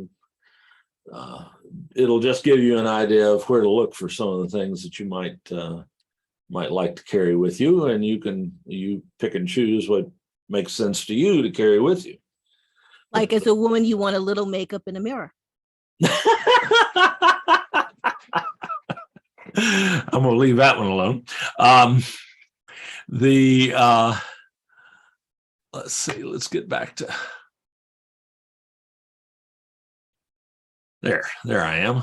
I haven't been gone. That's pretty much what I had for you today. I'll continue to answer questions as long as you have them, as I always do. And on any topic at this point, everybody's had plenty of chances to ask questions about this. If you have any questions that you'd like to ask and get me to answer in real time before we quit today, I'll be happy to entertain those now. Okay, I have a question, Dave. And I want to thank you for all the hard work you do and sharing these things are very helpful. And could you also put in the chat the fastest way to get to the archives where these where the recordings are? That would be ideal. I will do that. Okay, and so my question that I have is I had put a video in Canvas Studio, and what I want to know is how do I use the function that's there? It says for like a quiz, but my understanding is that we can like put questions or something in the video along the way to help students just pay more attention. Can you explain that functionality and how to best use it? I guess is the best way. Well, yeah, you described it very well. Here's the link to the workshop archives, which is where the recordings will be. Now, what you're talking about here is embedding quizzes in videos stored in Canvas Studio. The way that works is that the video plays, and every now and then a question pops up that the student has to answer before they can go on.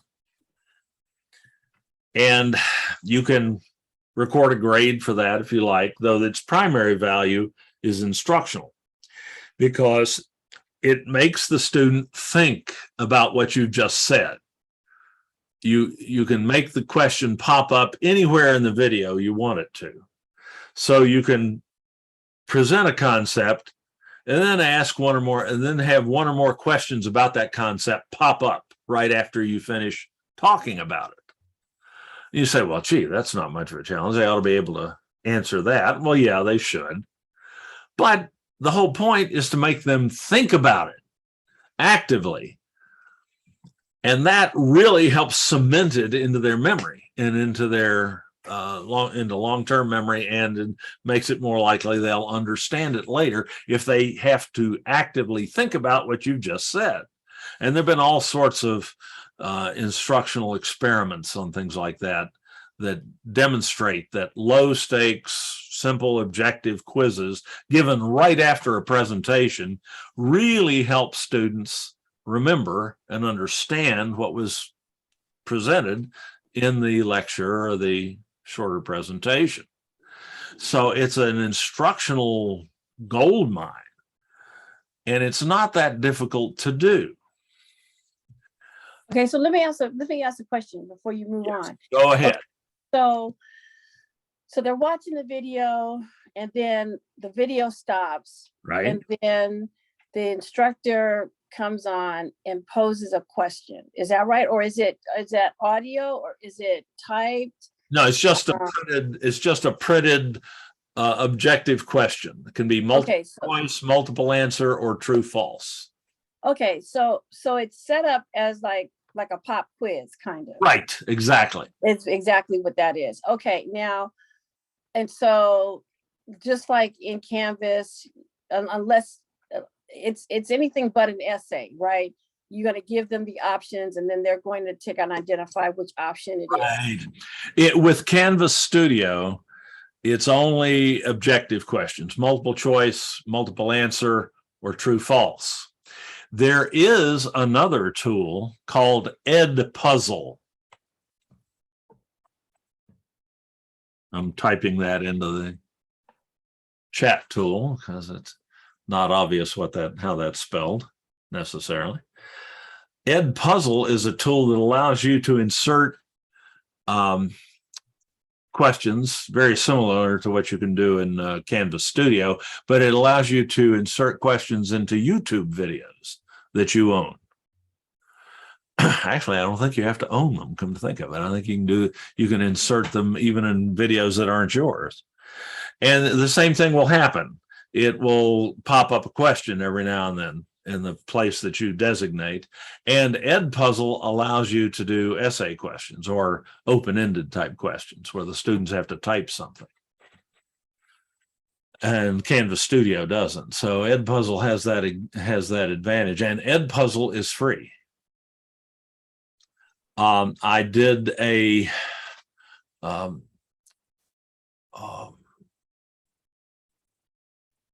Edpuzzle as a segment of a neat new tech tools in education presentation I did a few weeks ago.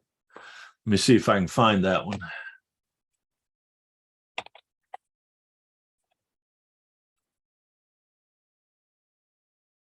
There we go.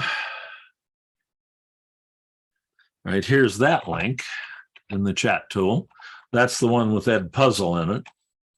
It's one of several tools one of about 4 or 5 tools I talked about that day, but it's easy to find. There's a table of contents for that video, I believe. Let me make sure that I'm not telling you something. Yeah, there's a table of contents with that video in our open on demand site, so you can go straight to the section on Ed Puzzle without having to listen to everything else. And if we also have a tutorial on quizzing in Canvas Studio.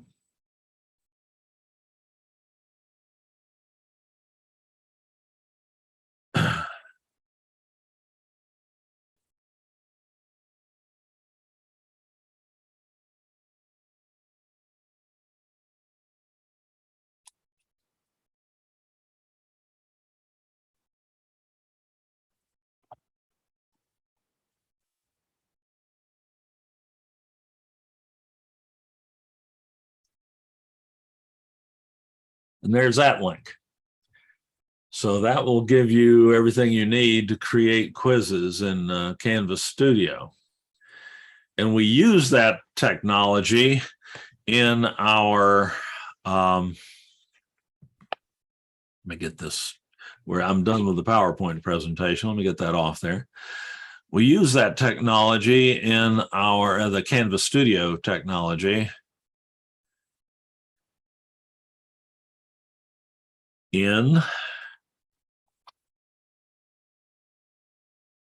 get that on the right monitor there so you can see it.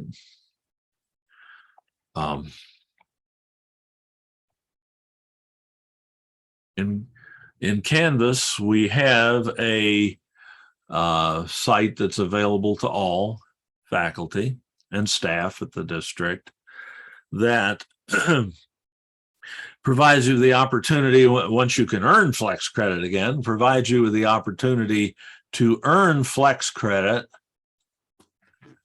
by watching recordings of some of these sessions. And the trick, the gotcha, is that the video that you watch has an embedded quiz in it.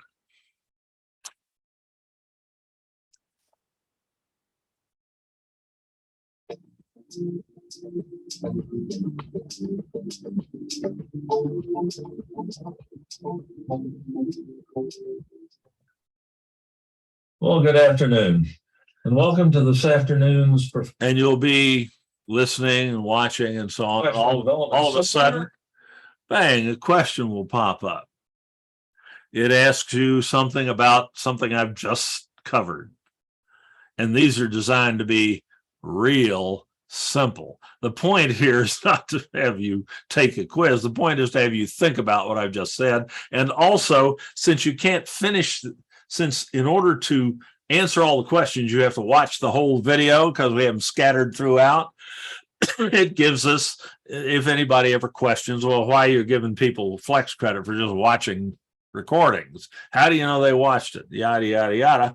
Well, if you answer all the questions, we ask that you not award yourself flex credit unless you've gotten at least 8 out of the 10 questions correct.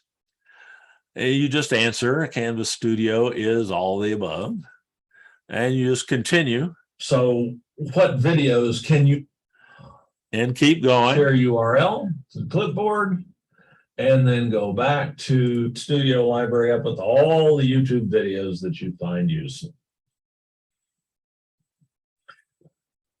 Righty.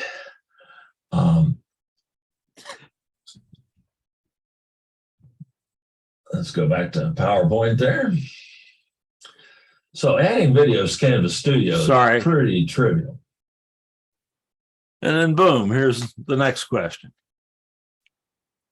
Blah, blah, blah, blah. And you got, this is a multiple answer question. You can add which of the following to your Canvas Studio library. YouTube videos. Yep, yep, yep. And this is multiple answers. So I check videos you have as files on your local hard drive. Yep. Any video you have the link to from the web? No, that's not true. So continue. So that's how that works. And putting the questions in is very easy to do. It's a little tedious. Hey, writing tests is tedious, right? I'm not telling you anything you don't know there. But it's not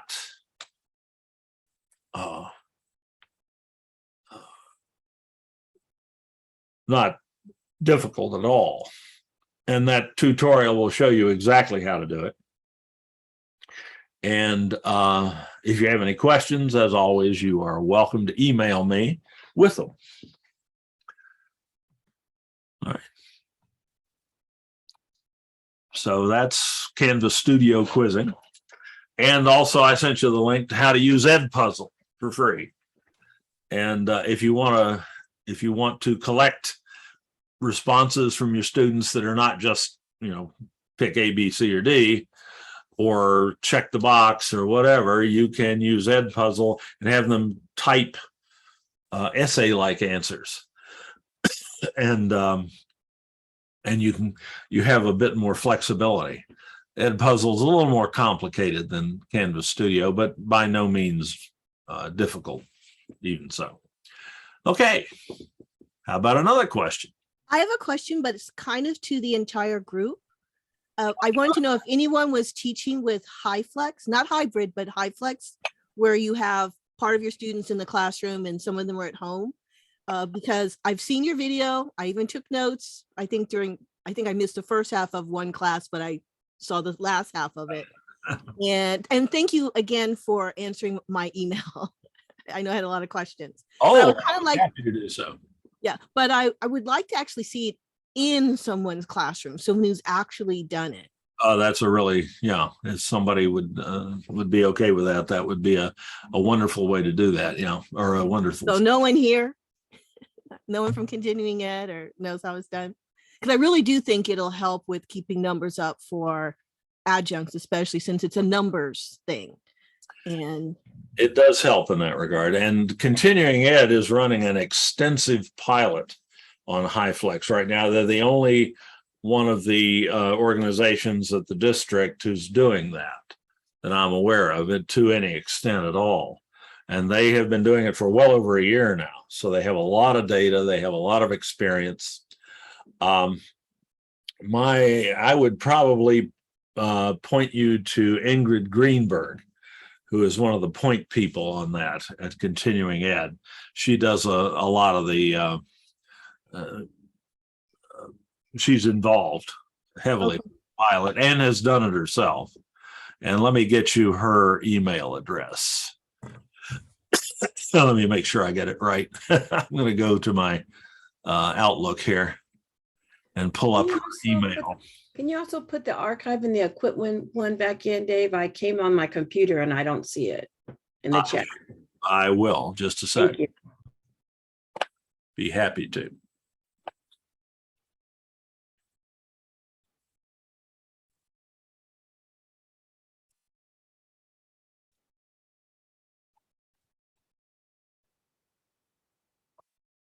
There she is. So you had mentioned that with these kind of quizzes, they can be put in the grade book. Is that part of the setup? You can actually with either, it's part of the setup, and you can do that with either Canvas Studio quizzes or Edpuzzle quizzes. You can have the grade dropped into the grade book in Canvas automatically. Pretty cool. And so can you also adjust whether they can move forward with answering it or not? Is it built in? That's a basic property. They have to answer the question in order to move. They can move. Okay. All right. Thanks. But let's see here. Copy.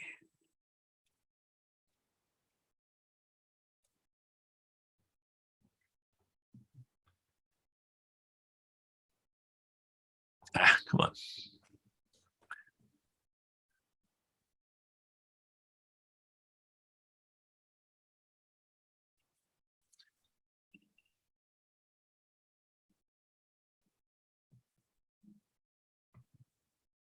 Sorry, I'm trying to get that copied. That's not what I wanted. I know it's like once, like it keeps going to what their name is, not what the code for their name is. Like Exactly. yours is without the N on the end of your name. Right. And hers is similarly.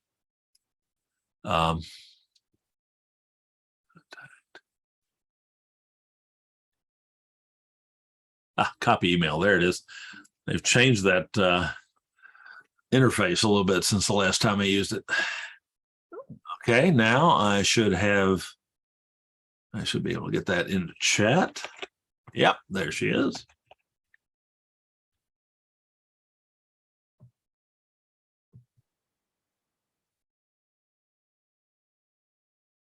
And she is a really good source for information about their experiences so far. They're actually having a great deal of success with that. And one of the advantages to it is just what you stated, that they're keeping the numbers up in their some of their courses, particularly they started with their English as a second language group as the first pilot faculty, and that's helping them to keep some of those classes, or have some of those classes make, where they get both students who want to be in the classroom and students who want to be at home. And they get a bigger group that way. So they get more registrations. So now how are they doing that? Is that with the HighFlex? That's HighFlex, yeah. Right. They have a classroom, and some of their and technology classrooms are really nicely equipped. They got a grant, I think, to do that, or the continuing ed decided to put some money into it. I'm not sure which. But they got some really nicely outfitted classrooms to do this in, with high-end cameras and great audio and things like that. And they have students in the classroom, and they have students Zoom in from home. They call them roomers and Zoomers. Oh, that's cute. It's really hard, really easy. That's pretty good. Remember that. And they have both, and the students can communicate with one another, and everybody can hear and see the teacher, and the teacher shares their screen, and everybody can see what she's showing them. They have document cameras that they can use for whiteboarding and things like that, and it really works. It ain't for the faint of heart, as in terms of teaching. Okay. It takes a lot of work to get comfortable with it, and it gets easier with time. But let's just say there's a lot of cognitive load on the instructor, so you got to be motivated to do. Yeah, I can imagine. That's a lot of work. It's a lot of work, but it reaches.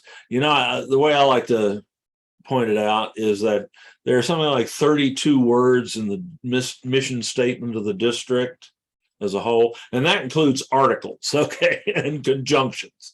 There's not that many meaning words in the mission statement that defines what we're supposed to be doing at the San Diego Community College District, and one of those words is access, providing access to education to our students, to our service, the students we serve.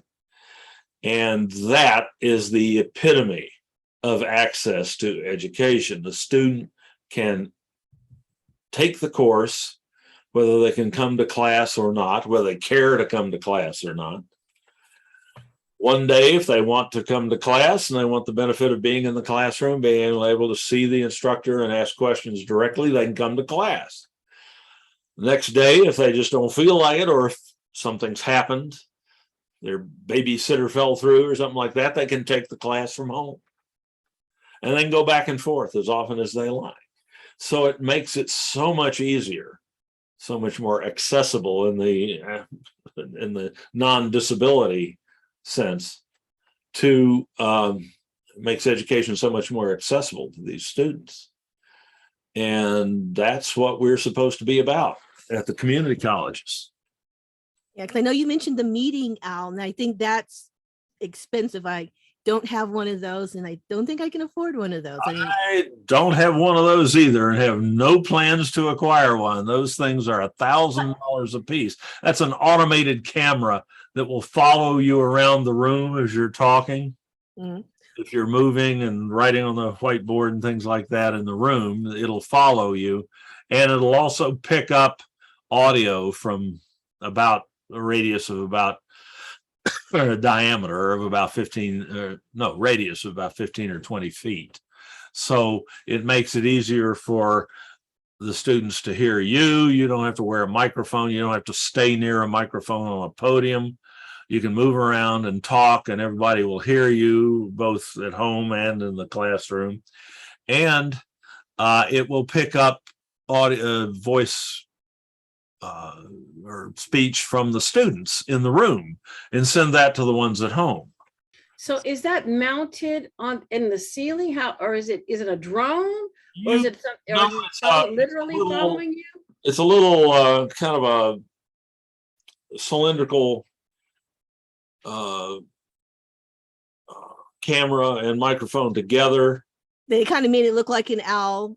And it Yeah, could be it's mounted got in the little ceiling. eyes. The microphones are like little eyes, yeah.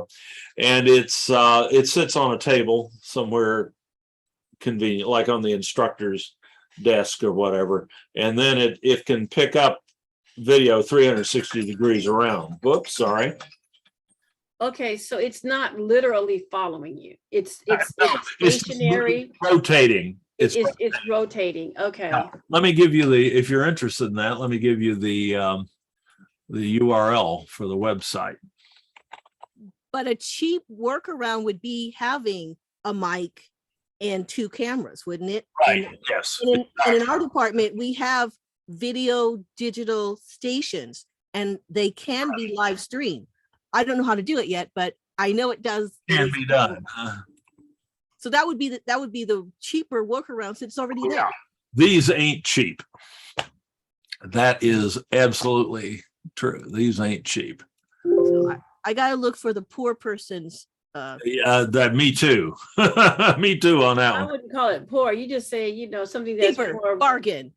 Yeah, more reasonable. Ain't a bargain. Doesn't have to be high end. Let me get that. There's a chat tool. Is the opposite of high end, low end. That's it. Just in the middle. So yeah, it'd be nice to have something in the middle, wouldn't it? There's a link to the website for the Meeting Owl. It's terminally cute, but it's horrendously expensive. But that's not what they have in continuing ed, is it? I'm sorry? Is that what they have in continuing ed? Some of their classrooms have those, yeah. Okay. And some of them have better technology than that. Some of those classrooms have $20,000 worth of educational technology in them. So that leads to the conception at other units in the district that HighFlex is unaffordable. Yeah, that's what I'm afraid of. But it seems to me like it can be done cheaply. Things can be done more cost effectively. Cost effectively, that's the word. Much more cost effectively. Just like roomers and Zoomers. Yeah, exactly.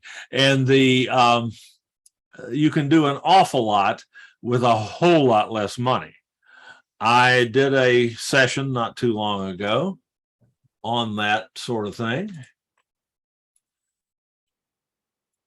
Let me share that with you. That was like you didn't have an owl with that. It looked like you could do what you did was like all fit in your book bag, which by the way, I couldn't find backpack because that I'm glad you told me the actual word was what I forgot.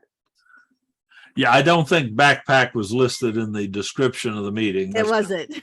Yeah, sorry about that. I should go back and add that. You're absolutely right. Here I've got teaching in high flex mode in a regular classroom without $20,000 worth of technology installed. It assumes a certain minimum, like you have a projector. Yeah. And a big screen. Most of our classrooms have that now. And a projection screen and a few minimal things like that. But very few of our classrooms are not equipped that way now. Because that's considered to be sort of a minimum in most classrooms. So this takes you beyond that. With basically it's the little studio I just showed you, but used in a classroom instead of at home.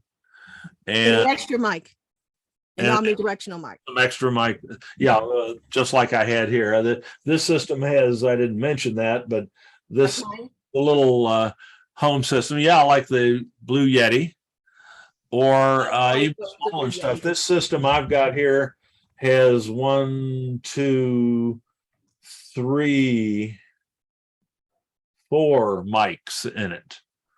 One in the laptop, which is fairly decent. One in the external webcam. One in the document camera. What's the other one I'm thinking of? I guess 3. It has 3 mics in it. So yeah, you can have extra microphones is a good part of that. I didn't stress audio there. I probably should have. But let me get this on the chat tool for you. This is high flex on a budget.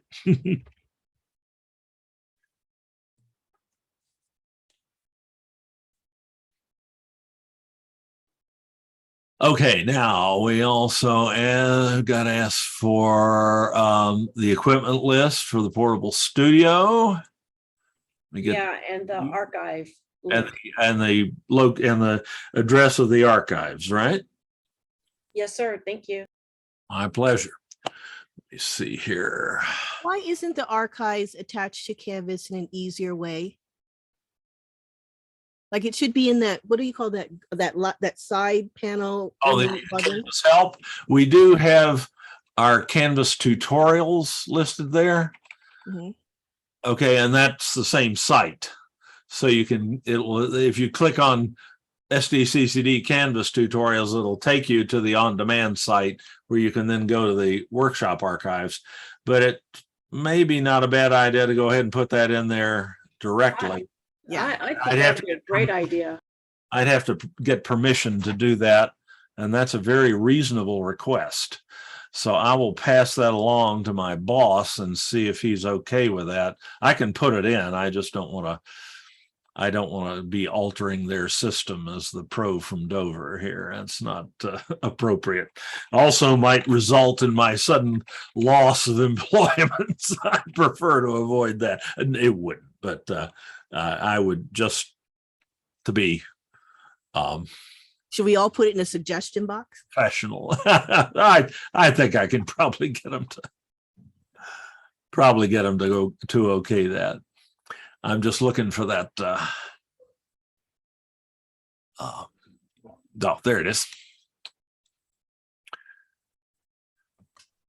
Or even if it's something that's just like for the faculty only, right? And then we could just put our number in or whatever and access it.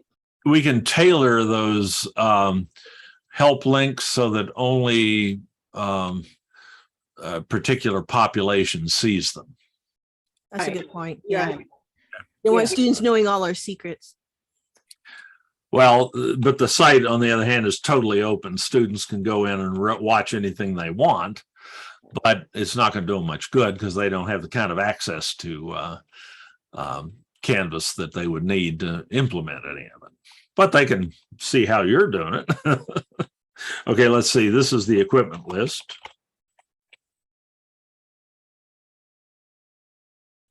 For the portable studio.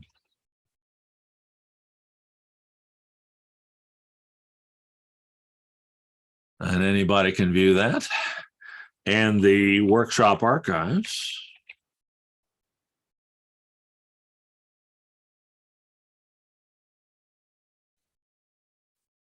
Are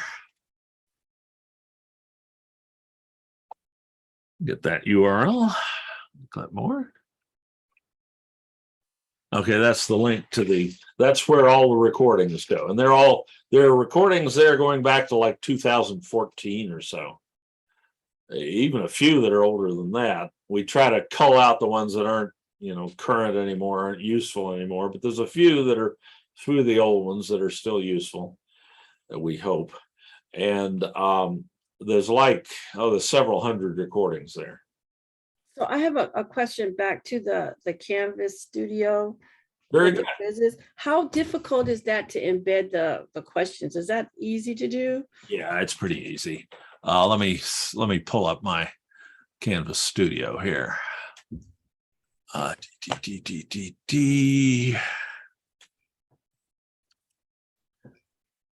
a Canvas here.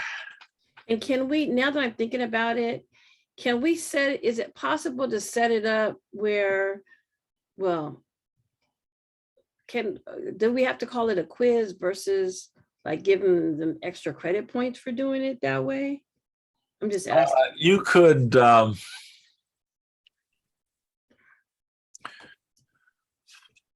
because okay, so what I'm interested in is in making sure that they watch the whole video. So my thoughts were, if I have the questions in there, that would help them watch to the end. Remember, I'm trying to think if there's any way to make that extra credit in the Canvas gradebook. Yeah, you just make it 0 and the points. Yeah, but you call it extra credit. But the assignment is oh yeah. Yes, you can. You can, but if you set it to 0, will they actually get a grade awarded? I'm not sure. Oh, they do, because I've done it all the time. Canvas doesn't really recognize extra credit, but if you put 0, like it's worth 0 points. Right. When you get 5 points, it shows up. I'm not sure whether that works with an automatically created assignment using Canvas Studio. Oh, I think it probably would, but I'm just not going to promise that until I'm sure. That's a good question. But for sure, you can have it be worth just a few points and not enough to really affect their grade one way or the other. Just enough to give them an incentive to watch the whole thing. Yeah, and that's really what I want to do, is give them an incentive to watch the whole thing. Right. And that's what we use it for in that Flex online or on-demand Flex site. It's just there so that we can demonstrate that you did watch the video if anybody ever asks. Not that anybody ever has, because the Flex system is an honor system anyway. But just in case that ever came up, that was one of the hoops we had to jump through in order to get permission to do that. And Dave, I don't want to dominate because I don't want to turn into Kathy's show, but when I turn off my video, when I'm teaching and I turn off my video, I have a little avatar cartoon that shows up. Mm-hmm. Like a lot of people, their pictures are showing up. I can see Takima and Don and some other people. Right. But when I do it, there's nothing that shows up when I'm in someone else's. You have to be logged into the Zoom website with your account credentials so that Zoom knows who you are. Okay. So like when I log in and I just select your link, that's not being logged in? No, that doesn't. You don't have to log into your Zoom account in order to join this meeting. But if you want your profile image to show up when you turn your video off, before you click on the link to go into my meeting, you have to go to the Zoom website and sign in with your account credentials. Okay. So that when you join the meeting, Zoom knows who you are. Oh, so instead of just hitting join, I'm like a blank tile. But when I log in, I have to sign in even as a guest. Right. Oh, okay. If you want your profile image to show, but that's the only thing that does. Okay, let's see. I'm trying to pick one that doesn't have a tutorial already. Or a quiz already. Let's see.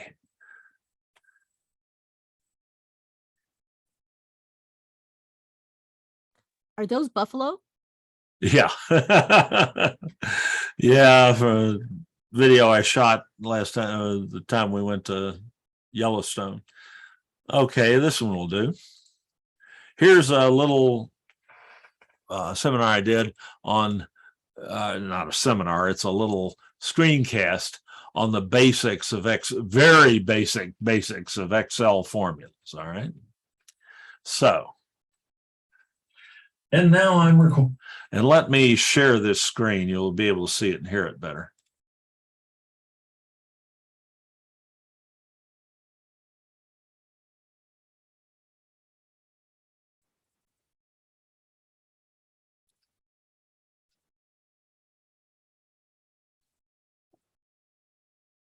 Yeah, that's the right one. Oh, I didn't turn on sound. Shoot. Do that again. Share sound, share screen 3. All right, now I've got sound turned on. Porting this screen to a file on my local hard drive. I can bring up whatever type of software I like to pull up. Let's pull up an Excel window just for the heck of it. All right, there's Excel. And I can open up a blank screen, a blank Excel screen. And I can demonstrate how to sum a group of numbers in Excel. Okay. That right now I'm at 38 seconds into the video. I'm going to remember that for a moment.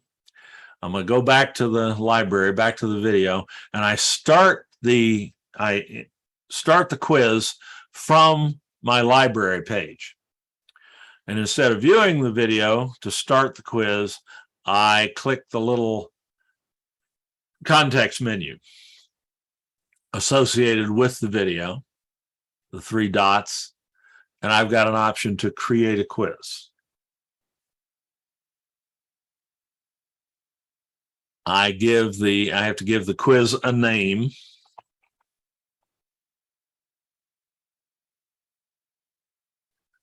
Call it Fred if I want to. I can put in a description if I like. And I have some options here that I'll worry about later. I'm just going to name it and get started. That gives me a playback window, video in it. And down here along my timeline, I have a little circle with a plus sign in it. That's how I add my questions. So let's start that again. And now I'm recording this. I like to pull up. Let's pull up. I'm going to jump out to 38 seconds here. Screen. And I can demonstrate how to sum a group of numbers in Excel. Okay, let's say at that point I'd like a question to pop up. I can add a question. Once I pause the playback, I can add a question by clicking on this plus sign. And let's say, I'll just make this a true-false question because I'm not feeling especially creative at the end of the day here. How about, and then I just type in the text of the question and use Excel to calculate sums. And it's either true or false. I have to tell Canvas Studio what the correct answer is by selecting true and save the question. Now that's all there is to adding a question. Now I just keep playing.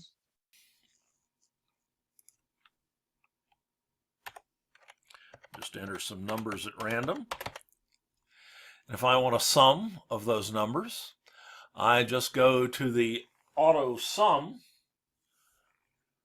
button up here, highlight the numbers, click and drag over to highlight the numbers I want to sum, and press enter. And there's the sum. So that's how to do basic formulas in Excel.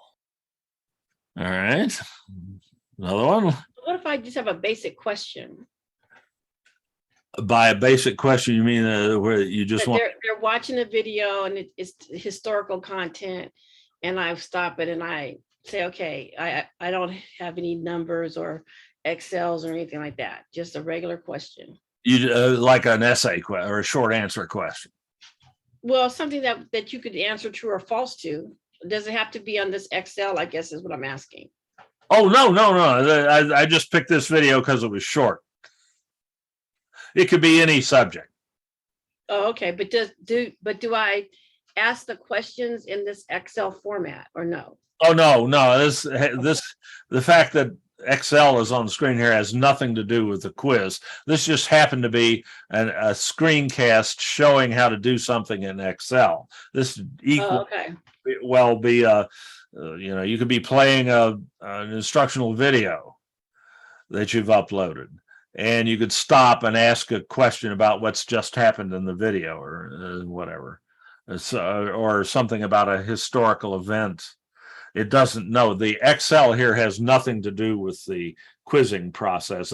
This video just happens to be a screencast, a screen recording of how to do something in Excel. But I could equally easily, let me just jump out of this one. I'll tell it I'm done. Yeah, can you either give us a link to one that's just a traditional one that doesn't use Excel? Let's see. Well, here's one that's just a movie, a little movie, not a screencast. Right. Okay. Well, let me go back and start a quiz in that one. There we go. So same thing. I create a quiz. I click on the thing you got to remember is you click on this menu before you go and look at the video. You click on this menu button and start the quiz. And this is, of course, all in the tutorial. And we'll call this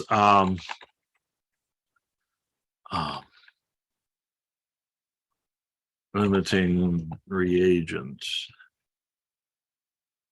quiz. What you call a quiz really doesn't matter. It's not going to mean anything to the students anyway. And I get started. Now, a concept explainer. In general chemistry, and particularly in the only thing I actually have any credentialed competence in is chemistry. The subject area of chemical stoichiometry, which are weight and volume relationships in chemical reactions. Okay, there's something to ask a question about. And it'd be nice if I could just say, what's chemical stoichiometry, and have them type a definition. But Canvas Studio doesn't allow that kind of question. It has to be multiple choice, true, false, or multiple answer. So let's make this multiple choice. Weight and volume relationships are the study of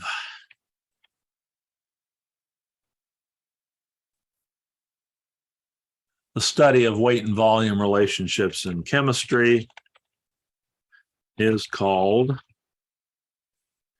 and then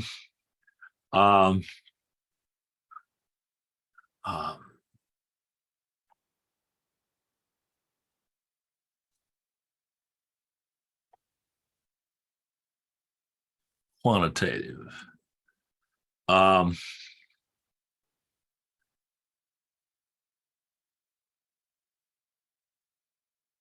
Weights and measures. I can add more answers if I need them.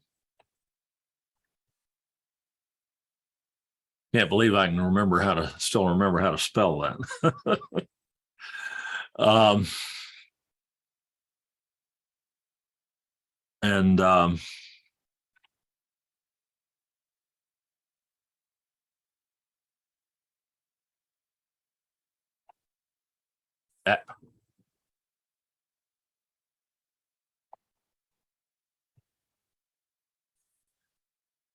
All right. So the correct answer is stoichiometry. I mark that. And I save it. So when the student plays this back, they'll hear me describe what stoichiometry is, and then they'll get this question. And they'll have to answer it before they can move on.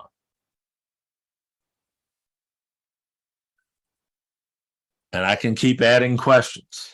There's a concept that always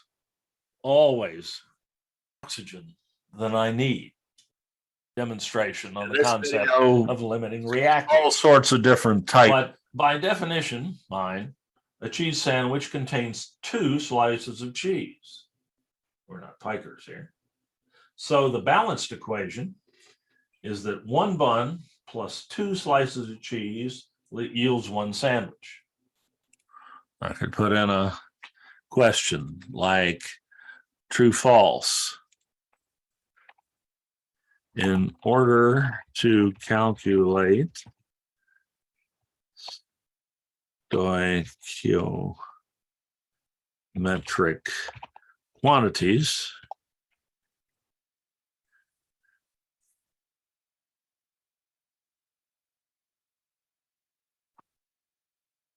for a chemical reaction, you must first balance the equation.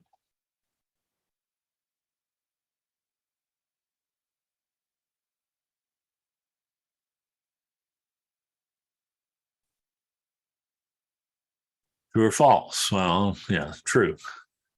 And save that question. And then I can keep going, and I can put as many questions in as I like, wherever I like. When I'm done. Okay, so I have a question. Okay. You know how in the test bank you can put a multitude of questions, and then you can select which questions for any given test you want to make. Does this have the same functionality? Nope. So if you wanted a different class to have different questions, you have to make all new different questions, right? You'd have to have multiple versions of the video. Oh, actually, that's not true. You'd have to have a different quiz for each section. You can have multiple quizzes associated with a single video, and you can choose which one you want a particular group of students to take by the way you create the link to the video with the quiz in it.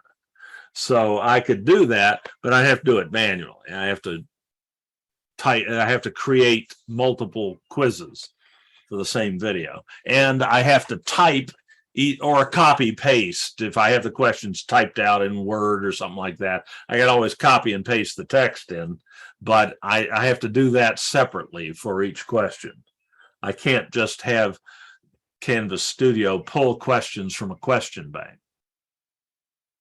Okay, so now, and I'm being devil's advocate here, but I have a class of 45 students, and I want to try to address the issue of cheating, because all it takes is one person to take a quiz, and then they're like, okay, here are all the answers to the quiz questions, right in the video. So, well, how do you recommend dealing with that?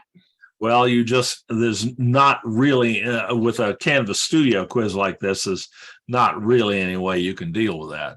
You just make the quiz low stakes so that the number of points involved is not enough to move the needle on the student's overall grade very much.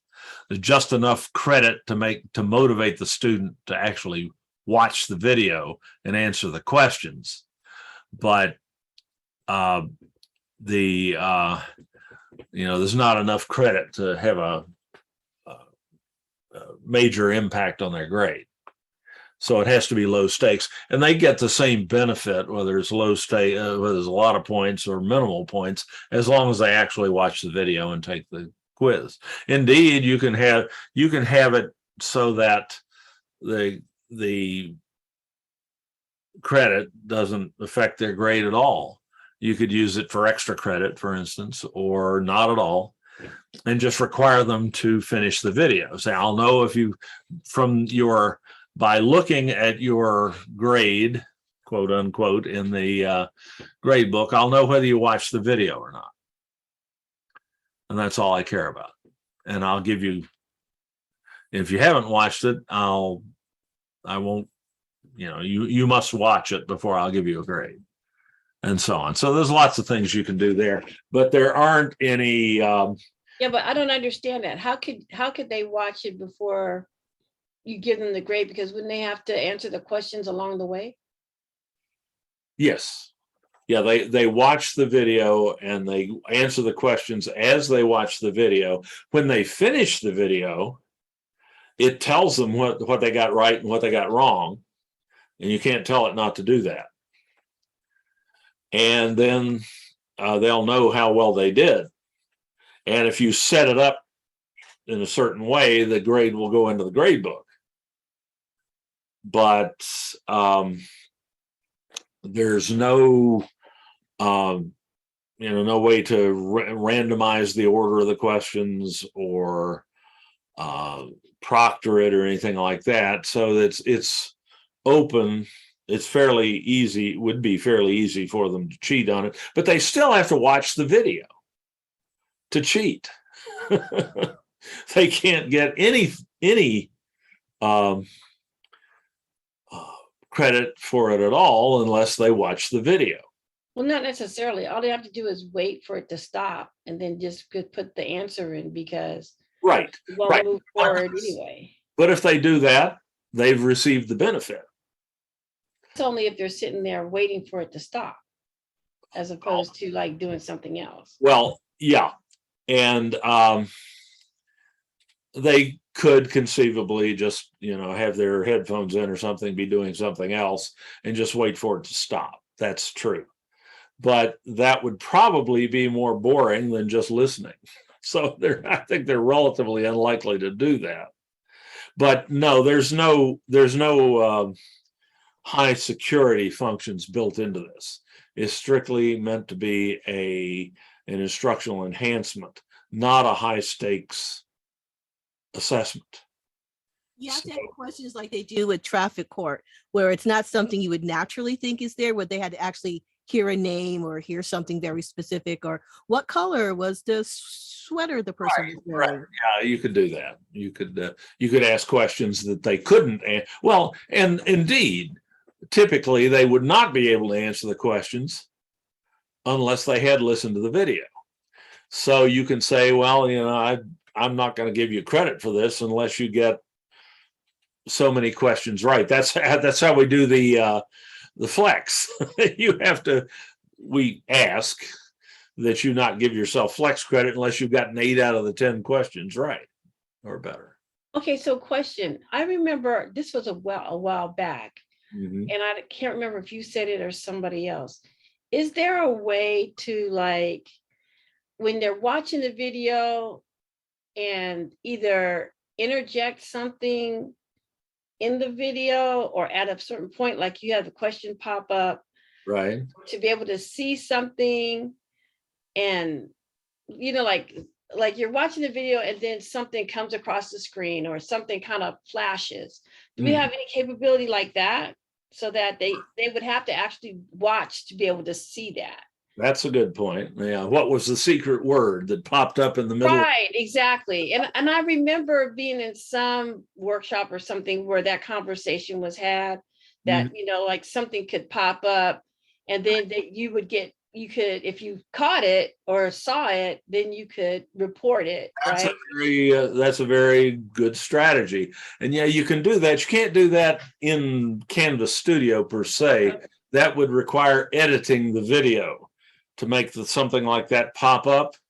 And that would require a video editor program like Camtasia or the video editor in, actually there is a video editor. What am I thinking? There is a video editor in the screen recorder tool in Canvas Studio that would allow you to insert something like that into the video so that the students would have to be watching the video to see it. That's actually an ingenious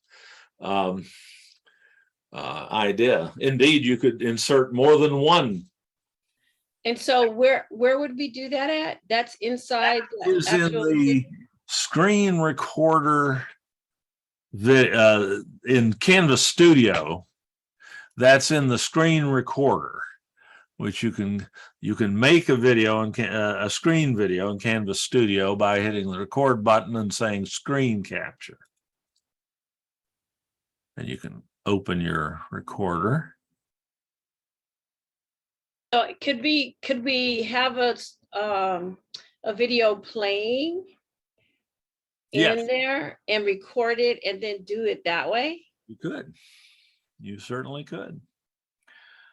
And then, well, let's do that. Let me just play this one. That's right. I'm going to need to adjust this a little bit.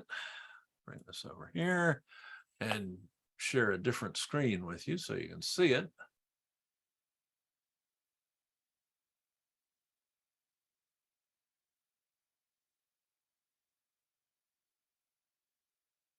Oh, that's not it. Just a second. Let me adjust that.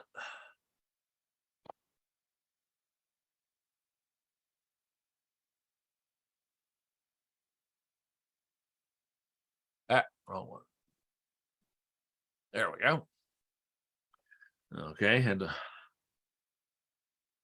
change that a little bit. Okie dokie. You are now seeing that, right?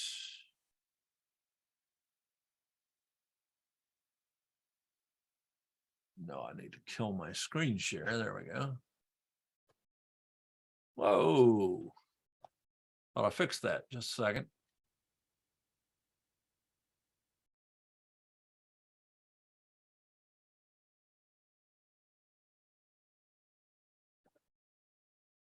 Oh, that's right. That's my Zoom screen. Let me get Zoom off that screen. Now that'll work. Okay. So I can pull this up full screen. I have my screen recorder active here. I can turn on computer audio. And I can hit the record button.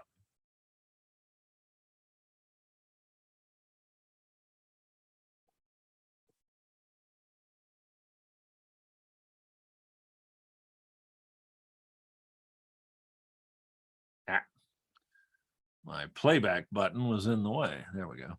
Welcome to my e-portfolio. I'm Dave Giberson, an old retreaded chemist who loves to play with toys. In a misspent youth, I acquired a PhD in organic chemistry, but for the last 35 or 40 years, I've made my living playing with toys and teaching colleagues to do the same. What follows is a vastly unimpressive compendium of my life's work. Okay, I just recorded that playing back along with the sound. I can tell it I'm done. A little done button here. And I can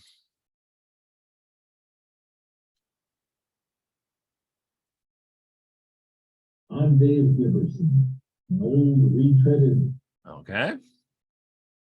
Now let's say I wanted a secret word to pop up here in the middle. I can go to edit.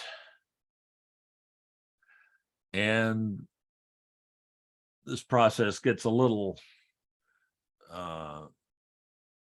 involved. We have tutorials on how to use this editor, but I can insert, let's see, an overlay. And I can put in text. And I can type what it wants. Here we go. Click here to enter text. And I can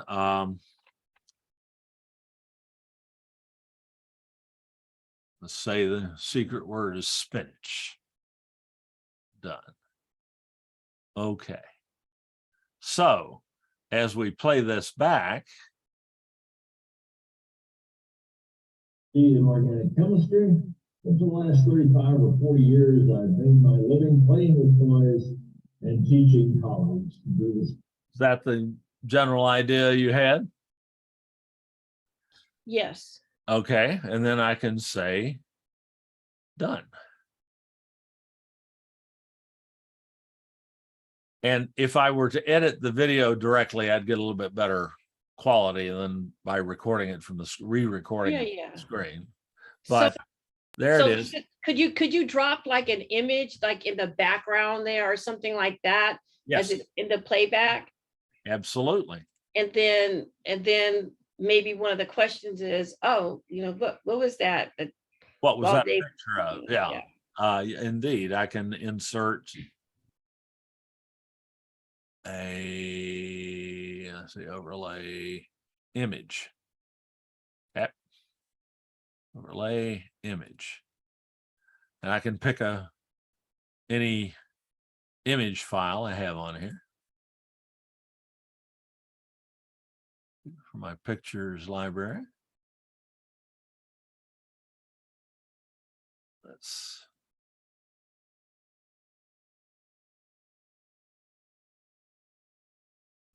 see. There's a boat. Okay, we'll take that one. And there's that boat, and I can put that up here wherever I like.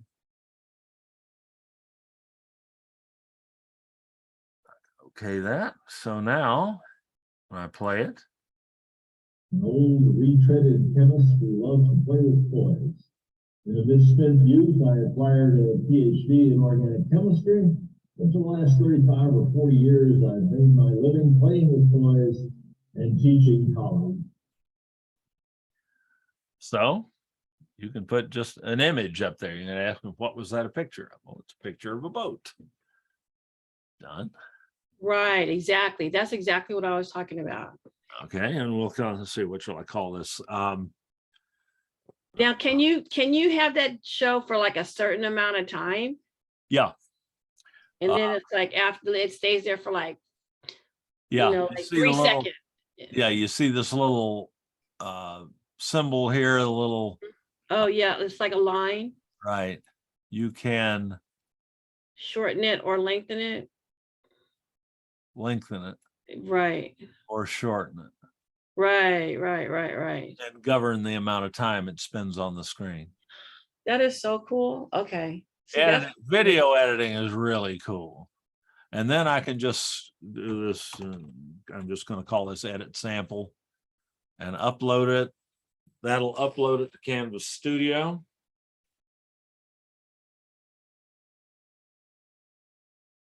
There are actually better tools to do this with than the editor in Canvas Studio.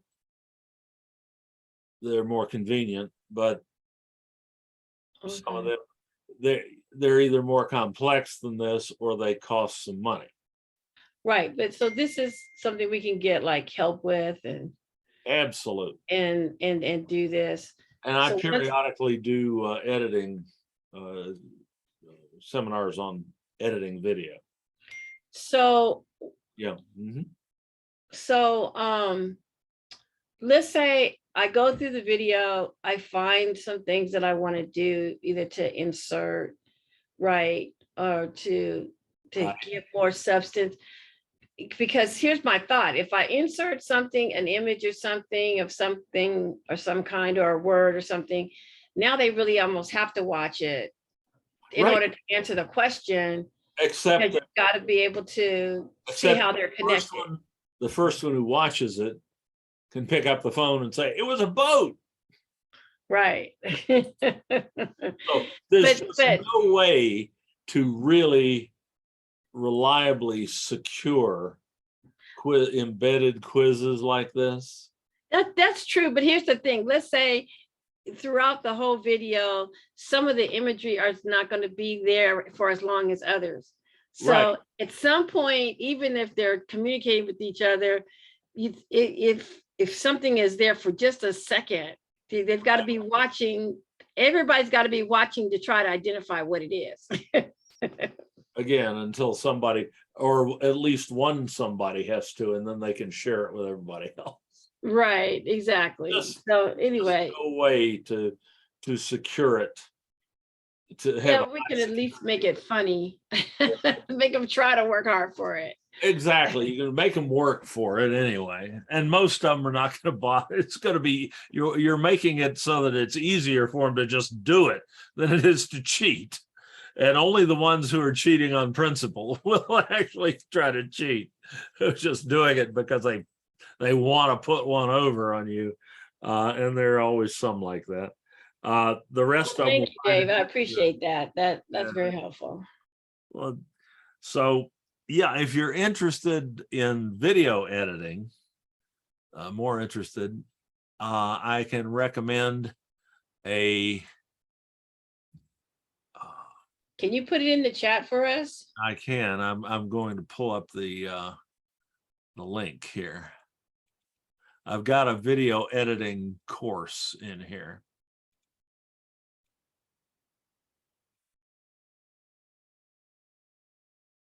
There it is. There's the link. Where's Zoom? It's still there, isn't it? Yeah. Oh, there it is. That's one thing about having multiple monitors. You can forget where you put the Zoom. Okay, and I need to get that out of the way.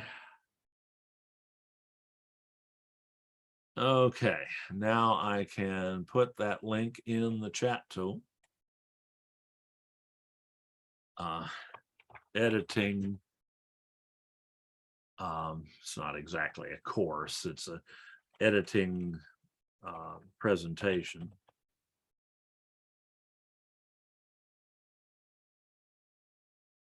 There's the link. That will start you with a the basics of what editing is, and it'll show you several different editors. You can just pick the one that you think you might like to learn. It covers that Canvas Studio editor that I just showed you. It covers, let's see, where is that? There we go.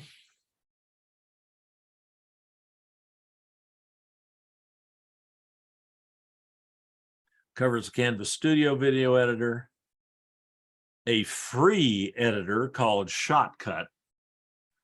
That's not bad as video editors go, but they tend to be fairly complex pieces of software to use. This shows you how to do simple stuff in Shotcut. And Shotcut is completely free. You can download it and install it on your PC or your Mac and use it.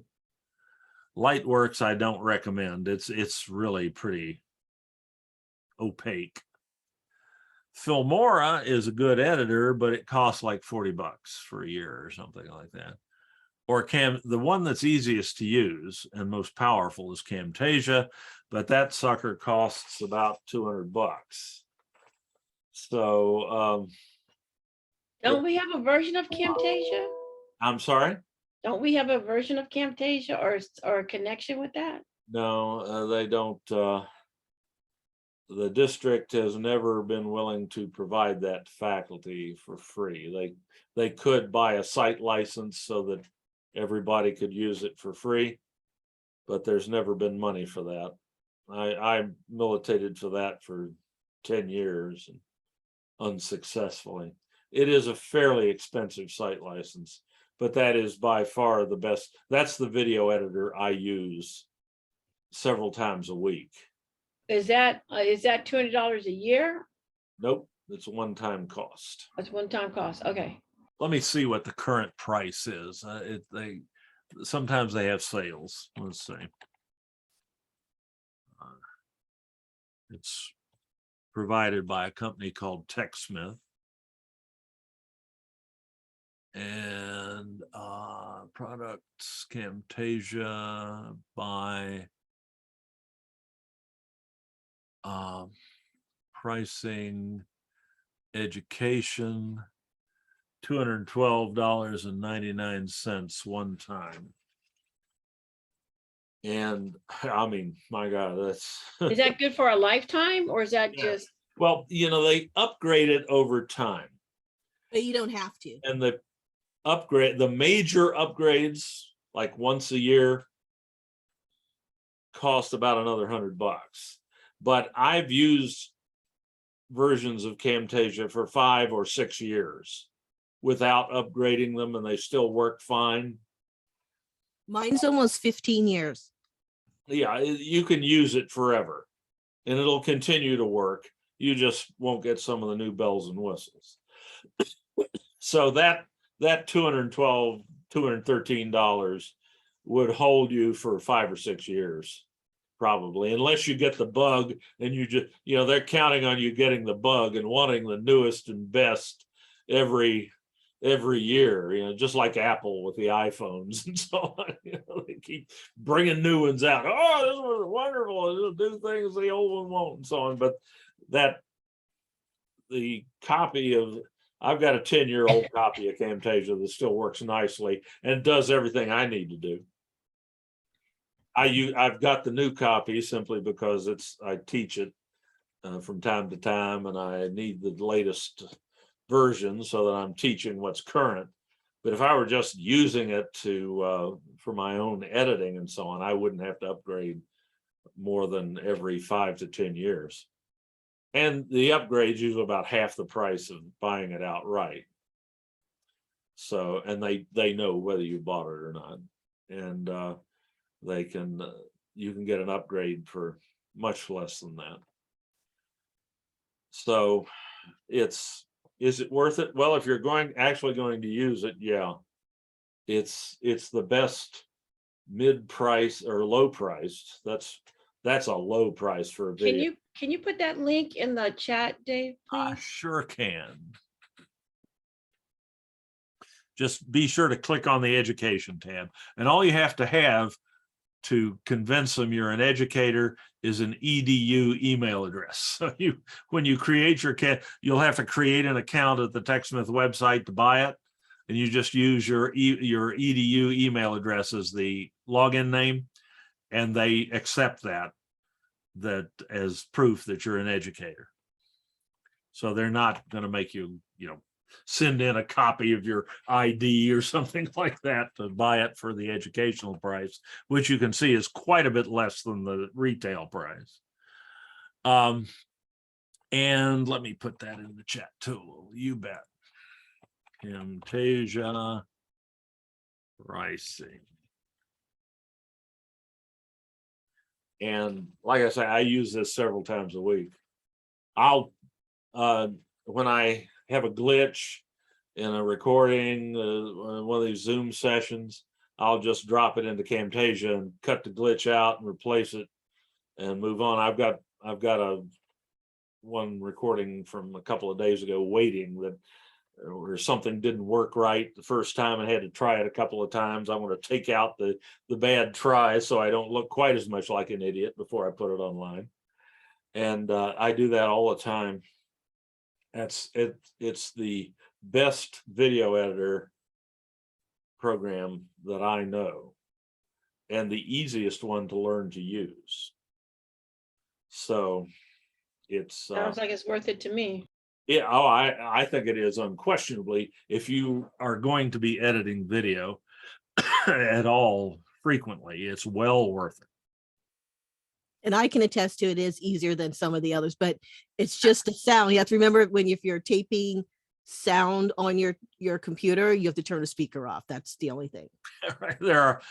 They all have their quirks, but Camtasia is, and you can edit anything with Camtasia.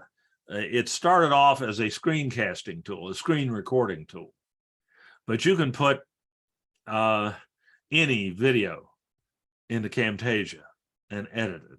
It can be a screen recording. It can be motion video that you shot with your iPhone or your Android phone or with your video camera, or it can be something you downloaded from the web or something somebody gave you or something like that. You can put any video into Camtasia and edit it and produce a very professional looking product that is an edited video that looks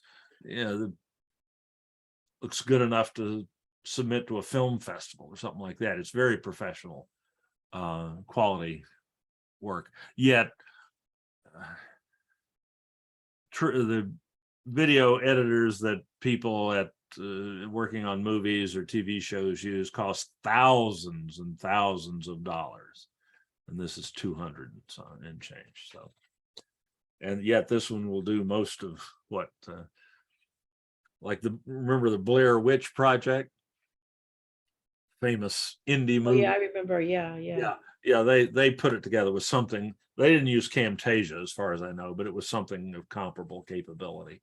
You could make the Blair Witch Project with Camtasia. Sounds good to me. Okay. Yeah, if you get into it and you've got questions, let me know. Like I say, I use it. I've been using Camtasia, one version. I've used every version of Camtasia that's ever been released, starting in about 1998. And I've presented with the company at conferences and things like that. So I know a little bit about it, and I'm happy to help. That's why you're the man, Dave. It's a neat toy. That's why I love it. It's one of the best toys I have. Okay, all right. He who dies with the most toys wins. Remember that one. Hey, Donna, we haven't heard from you. It seems like some of us are dominating more than others. I am learning so much, and it's just exciting taking it all in. You guys have such wonderful questions, and I'm just like absorbing all the information Dave is giving. So, yes. Okay, but I can attest Camtasia is really good it took me a while because I lost the computer, that it just died on me. And it did take a while for them to try and find my original license. Because I had not Windows, 7 Windows. I had Camtasia 7 and it went to Camtasia 8, but I think they're up to 11 now.